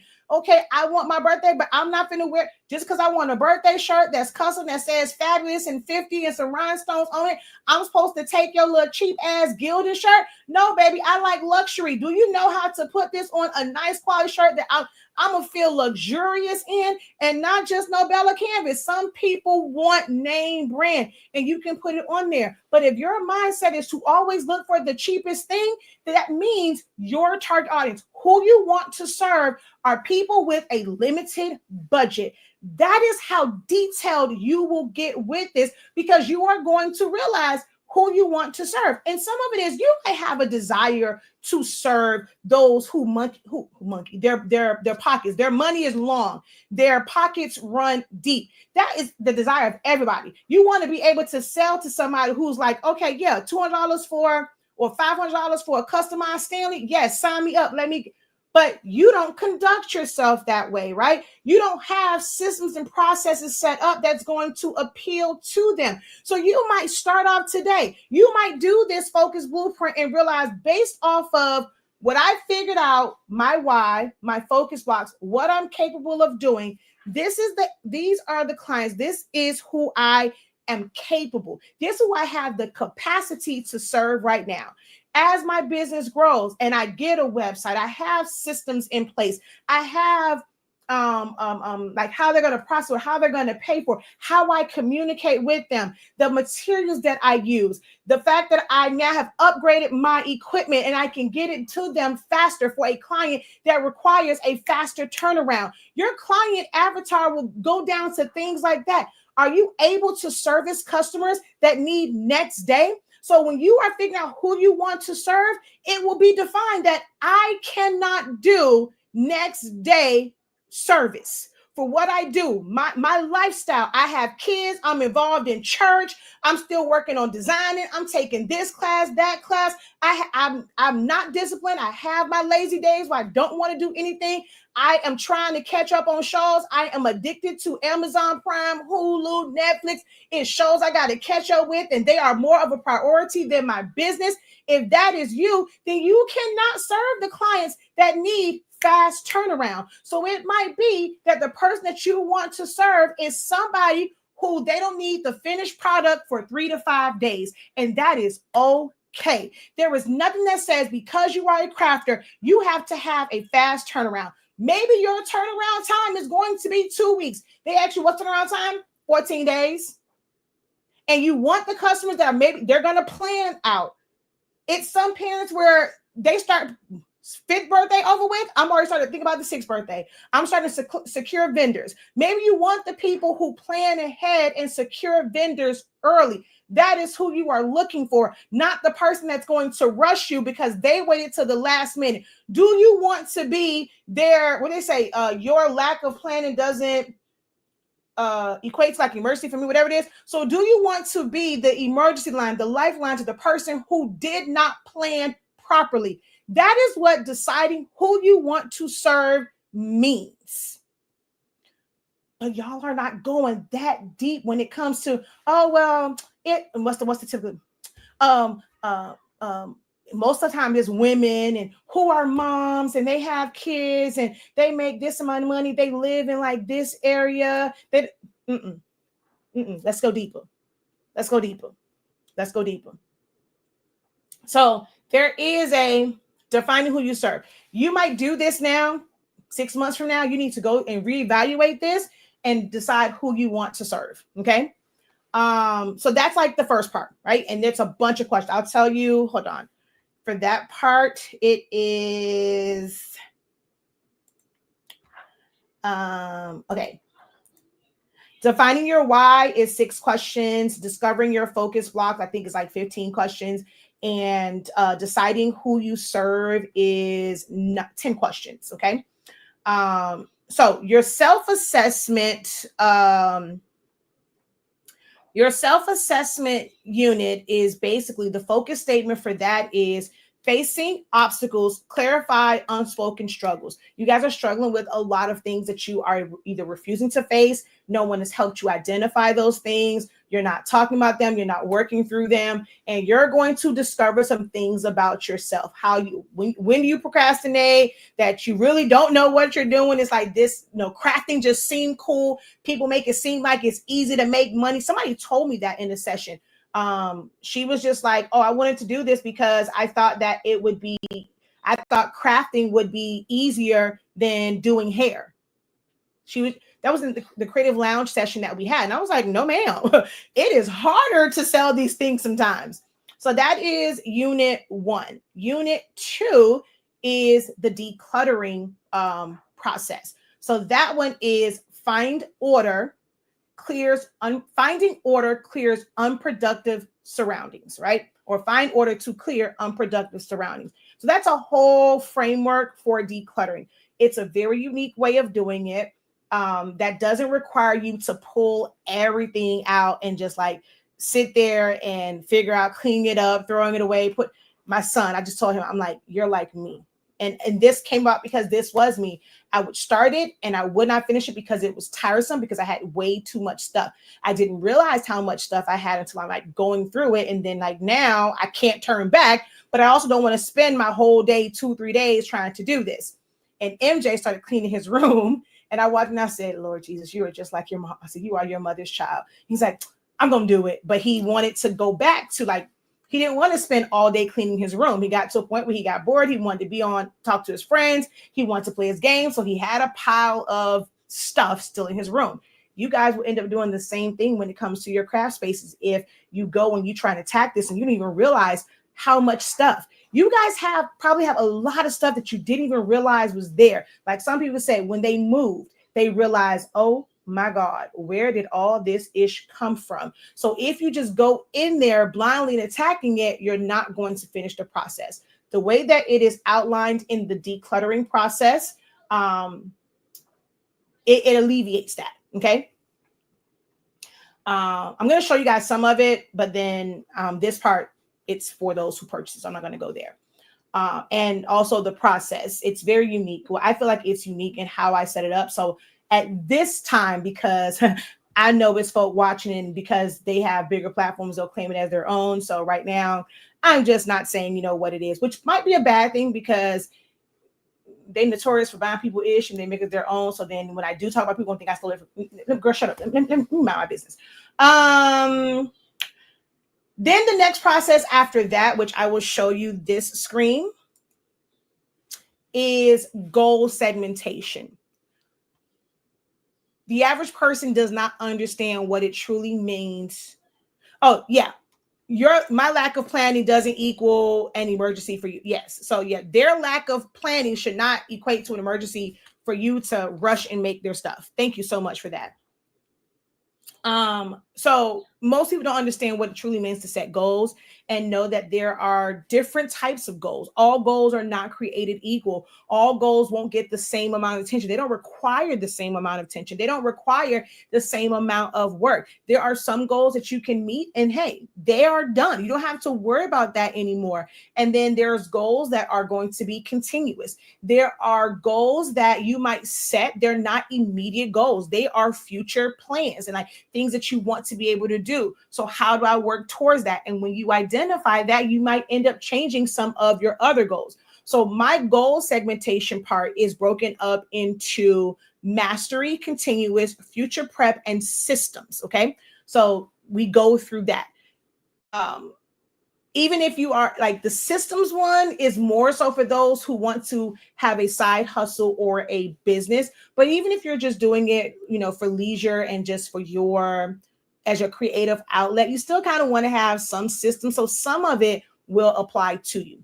And then success. So goal segmentation is focus objectives, can uncover strengths. And then success mapping is forging organization, creates unstoppable systems. So we're now organized. We've decided who we want to serve. We know those focus blocks. We are because you've identified them, you'll be able to work on how to overcome them. We now have clear, decluttered spaces, decluttered minds. We kind of know our goals. Now let's put this all together and let's map out our road to success. Like let's map this thing out. How do we get to I'm not going to say the first finish line, right? So that's what this is. So that's what the focus blueprint is.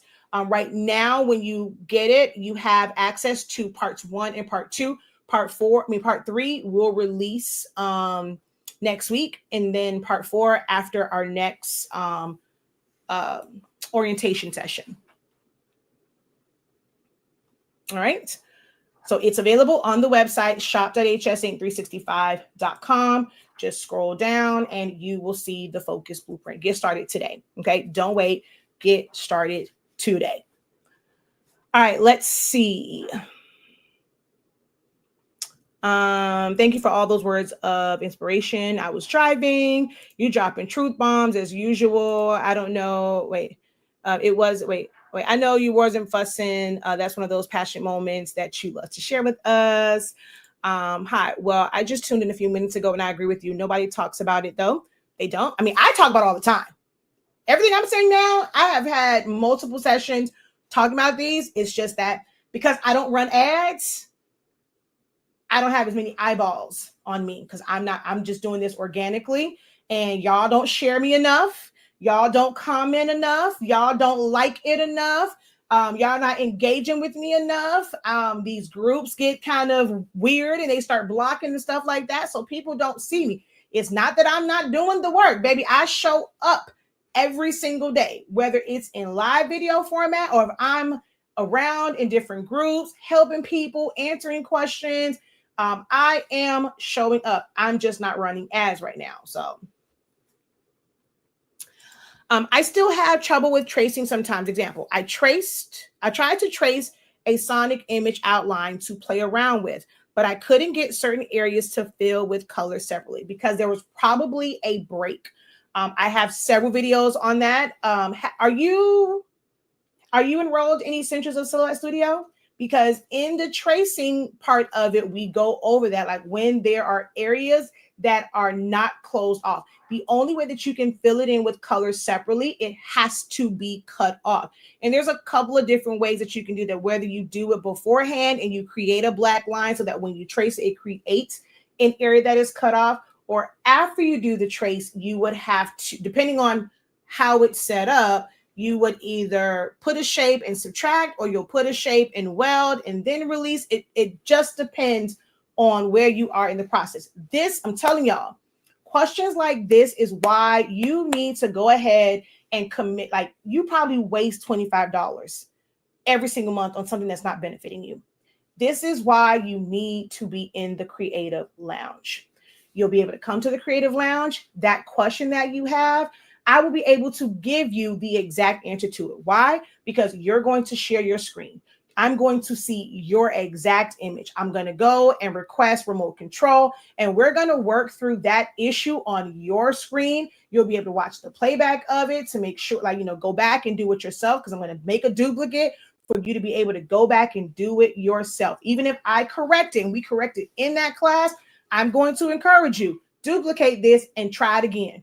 Do it a third time, do it a fourth time.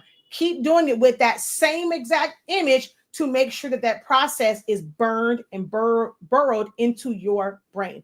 This is why you need to be in the Creative Lounge, and you need to show up to the live sessions. That is the level of help and assistance that you get when we have the sessions for Creative Lounge. Okay. So that's a no. Okay. It's not a no. You can recreate. Recreating means you are going to trace it out. You're going to, okay. When you're thinking of recreating it, what do you mean? Are you asking me, can you simply just trace it? So when you're thinking recreating, you have to be thinking of a certain process, because I said you can do it, but you have to go through the process to basically design it. And you now have a blueprint of where things are, and you're just kind of manually tracing that out. But I think we're not gonna kind of, there's gonna be a communication gap on whether or not you can do it, because what you're defining as recreating is different than what I'm explaining. Hey, Cora. Hey. I don't do trends. I'm not saying that trends are not bad. I mean, are not that they're all bad and they're not good, but you have to make sure that it aligns with your goals. Because some trends are great. Like for me, I'll tell you right now, I'm learning to embrace trends. My issue is I didn't want you guys, because I do talk about business and when I show stuff or if I'm making something, for you to feel like, oh, if the professors did it, that means I need to learn this and I need to make money from it. I want to be able to do the things that people are seeking information on, because whether it's a trend or not, some people desire to make custom. Where's the other one? Where's the rectangle one? I don't see that. And this one fell in the garbage. Where is my rectangle one? Oh, not rectangle, square one. I don't see that. I mean, I see the empty ones, but I did. Oh, here's another.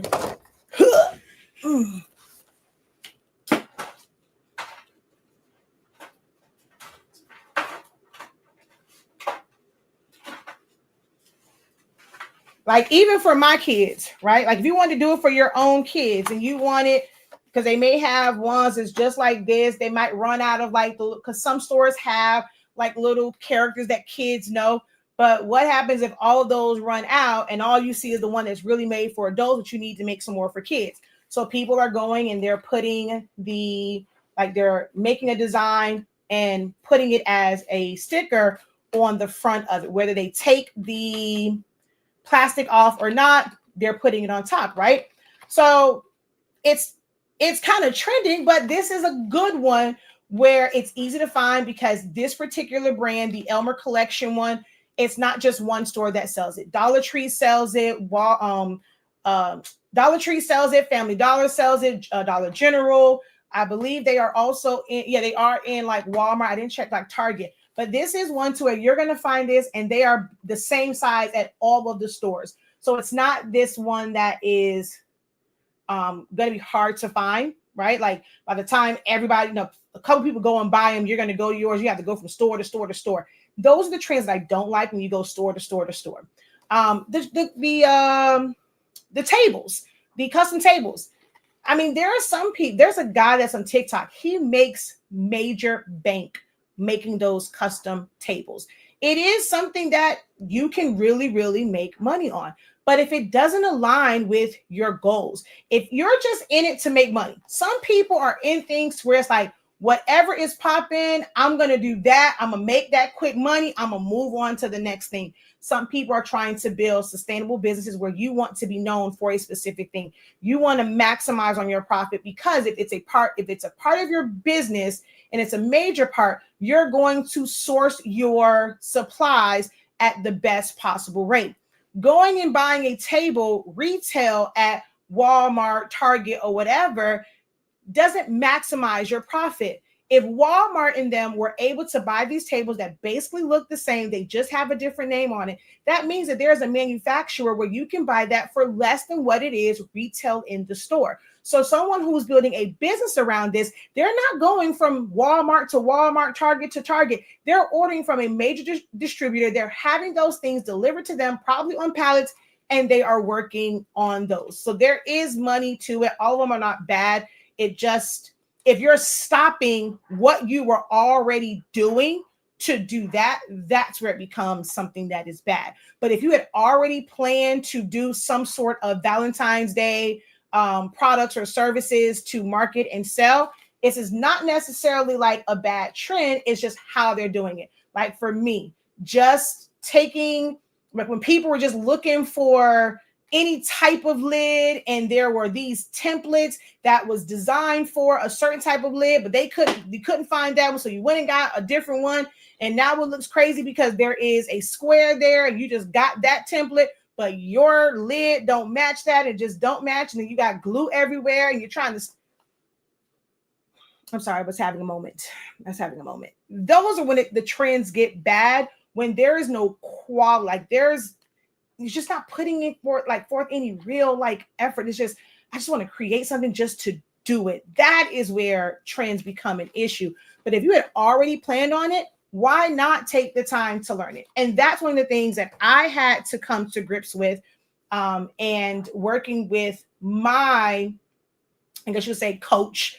It's not really like a coach. It's just the people that I listen to, hearing certain things. And it's like, you know what, Shakir, you bugging. So I sat there and I had like a really bored moment, and I created, these. My hesitation was, this is not universal. I made this with a specific heart. I cannot say that the heart that you might order from Amazon is going to fit this template.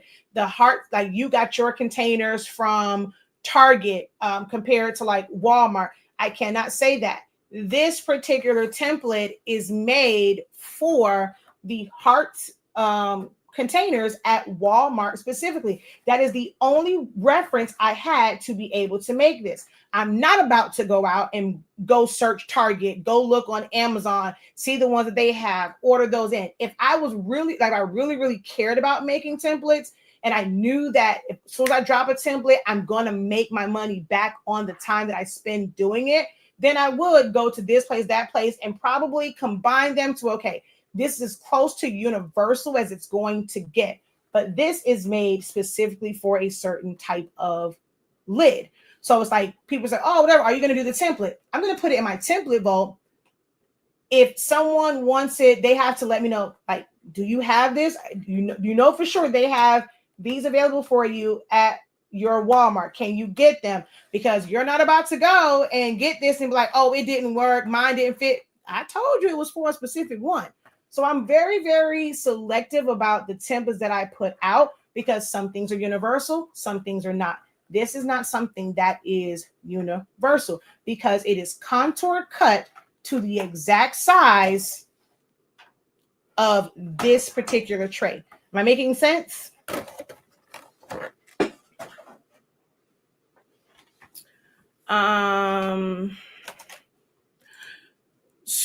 So basically I should make something and ask if this is something that they would wear. You don't have to make it. Sometimes I just show a picture. Poll people, ask your family, ask your friends.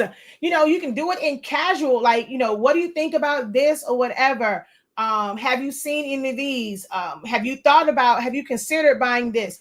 Do they buy custom items? It's some people that don't trust small businesses.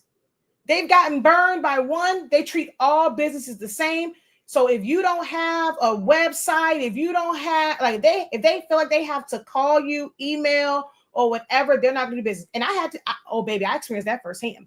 I made this really, really dope key when my good friend purchased her home.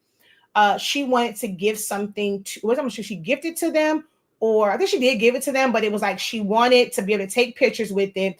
And it was like a key. It had the real estate company on it. At the time, my customs business was Elite Prints, or Elite Events and Creation, and it became Elite Prints and Creations.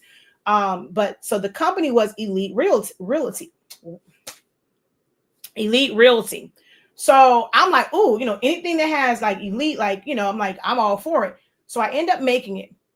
And it was done with sublimation. It was regular glitter cardstock. I sublimated, the colors and things like that on it to match their business and stuff like that. The lady really liked it. So she, the person I made it for contacted me. She said, oh, do you mind? She really loved this. She wanted your contact information or whatever. And because I had what was it? No, I think I didn't have the stickers on it, but she just asked her, she wanted to contact me. So when she called me, how they call, I told her, okay, give her the business number. How they call me, when my phone rings, it shows my business name, right? So of course I'm answering it, representing the business and saying Elite. At that time, I think it was still Events. Elite Prints, Elite Events Creations. Oh my God, your name is Elite too. We're connecting, whatever. What all do you provide? I'm going through. She's like, do you have a website? I said, no, for that part, not at this time. Oh, okay. Well, whenever you get a website, you have my information. Shoot me the website when you get it set up. The lady did not care. She asked all these questions, baby. I did not have a website. She was not trying to discuss do no business via no inbox, even though I had systems set up. My system and my process was very, very professional in how I did that. Homegirl wasn't having it. She wanted a website. She didn't want to look at social media. This is a part of that. Define who you want to serve. There are some people that are looking for a certain level of customer service, a certain presence, a certain ambiance, a certain essence. They're not looking to communicate with you primarily and place their order via text or via email and this, that, and the third. They feel more secure, just working with certain companies. And that was an eye-opener for me. Did I rush out and try and do a website then? No, that just wasn't in the cards for me. So that was a client that, hey, I was not set up. I did not meet her standards for who she wants to do business with. So she had to pass on me. There are some companies where in order to work with you, you have to have a system set up to where y'all like customers where it's like, you pay me first and then I make it. But there are certain industries and with businesses, and you're working with, they do invoices. You will end up giving them the product and there's purchase orders and invoices and you get paid on the back end. If you are not prepared to do that and your mindset is, I need to be paid up front before I do the work, you might miss out on some big jobs because there are certain companies, that's how they operate. You get invoices and purchase orders and all this stuff and you're paid on the back end. That is actually what my husband does for his job. He has to go in and pay the invoices. They go and they drop off pallets of drinks and liquor and food, and no money has exchanged hands. He has to go through all this process and match them up and do this, and then he has to go and pay those invoices. This may tell you about building your business credit. You want to build it and you want to be able to shop with companies that allow net 30 and net 60 and 90 and all those things, but that's not something that you offer in your business. So when people go and they're saying, oh, go learn you do better going B2B, B2C, a lot of times they're still working with regular consumers because a lot of actual businesses, they have certain requirements that you guys just don't meet. When it's like they want to provide their tax exemption because they don't want to be charged taxes, but you around here wanting to charge tax because you think that's some extra money because you are not even paying those taxes back to your state. It's a whole lot of I'm telling y'all, it's a process. Most people don't like me because I share and I teach the real of business. I'm not just giving you just a quick solution to make a few dollars. Although I am going to try and do more of that. I don't like trends. It's not something that I do, but I have a certain skill level. I am able, in my process for making this, I'm able to do this like that, right?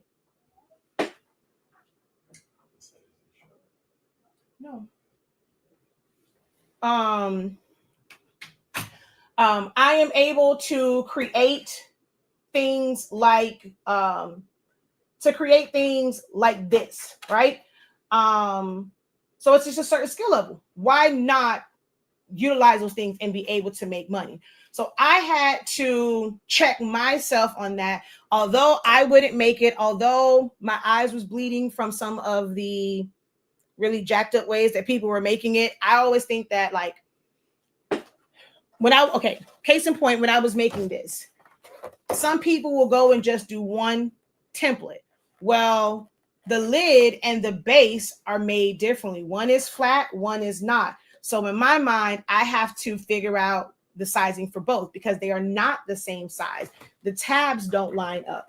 Okay, then it's like, do I want it to be smooth without the tabs? Do I like the way that it looks with tabs?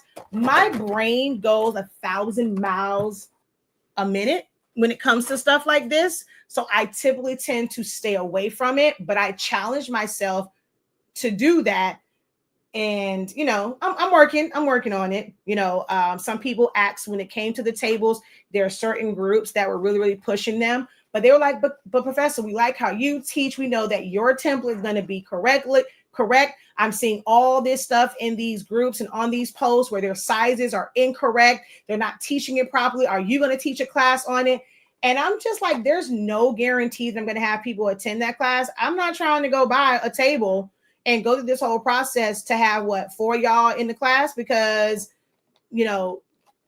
for whatever reason or whatever. I'm like, I just don't feel like going through the track record for something like that. Just hasn't been great for me to invest that much time. So I didn't jump on that trend, but I'm learning to lean more into the crafty things, even if I don't plan to market, sell them. So know that you're going to see a bunch of stuff come from me. I'm not saying that I'm selling it. Don't ask me about prices. Oh, how much you sell it for? I don't know. I'm not doing it. I'm showing the craft. That's all my responsibility is. This is the possibility.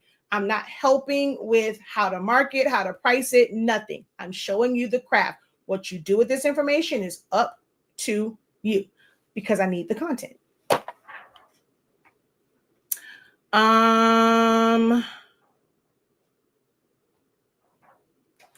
Okay, you're such a procrastinator. That's the other thing with the blueprint. Do you really procrastinate or do you not complete things? Procrastinating means you keep putting it off, you keep putting it off, you keep putting it off, you keep putting it off. There's a difference between procrastinating and then starting and not finishing. We only do pre-orders, and Even is not too keen on doing pre-orders anymore. Every time y'all ask about roles, we put it out there. We send the emails. Y'all not reading the emails. Y'all not opening our emails. We had to, as I said, there is some extra roles available, but because I hadn't done the price change, because our prices did change, that's why they're not really on the website. So we do have a few. I suggest you pay attention to your emails. Get us out your spam, because once those are gone, they're gone, and we will do a pre-order. We are no longer keeping roles in stock. That is too much. It was too much money for us to put up front, and y'all drag y'all feet on buying it, and it doesn't benefit us. So when you know business, you know that you have to make certain decisions for stuff like that. She's like, guilty. I share and I tell everyone about the professor. When I save a single PDF image, I think I read that one. Clears. Okay, I read that one. Did you repeat that, or did I just happen to go back? I'm not sure. I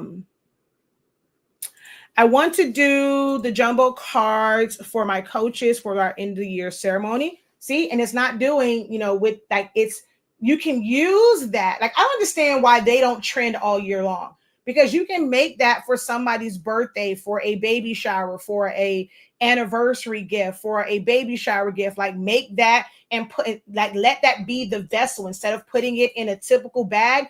that jumbo card becomes the vessel that you put all of your baby shower items in. Like, I don't understand why it's only popular starting at Christmas. It goes through Valentine's and somewhat for like Mother's Day, but it's something that you can literally use. This, whatever greeting cards are in the store, the jumbo cards can be the same thing. Like, you can do the same stuff. I also never understand why people go from store to store looking for certain items. Finding a manufacturer is key if you want to make real money, because they are following trends and they want to be able to try it out. Once they try it out and they like it, the next step should be looking for manufacturers. But with that, because they're not, oh, let me tell you, I posted something earlier today, and it was from the Social Proof. And I was watching some old content from them, and they had this best of, I think it was like in 2023, like all the interviews they had. And so the guy was talking about like with their brand and, you know, the things that they do and how they kind of go and set up. And so David asked a question. He was like, yo, you ain't make like your prototypes and just go and get like, and it was like, no, that's merch. No, I think he asked them, when something sells out, like once it sells out, like, do you replace it or whatever? And he was like, yo, because, you know, let me go and sell a shirt. It's hot. He was like, when we sell out, I'm about to go and re-up on that. And he was like, that's because you sell merch. Having a brand is different. We drop collections. We drop it. Once we drop that, they're sold. We're not selling that anymore. Like, and that, you really think about it, that's how big companies do. You don't see the exact same pattern for Christmas every single year from certain companies. Like, it switches up.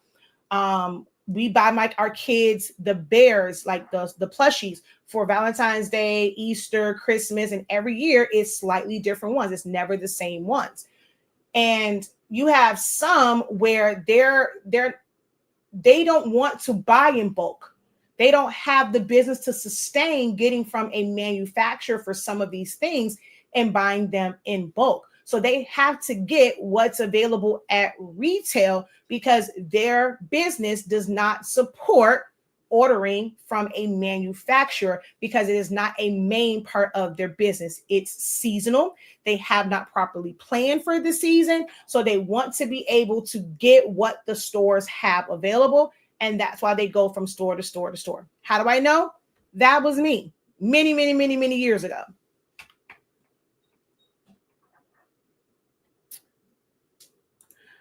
Your jumbo card looks much better than the others I've seen.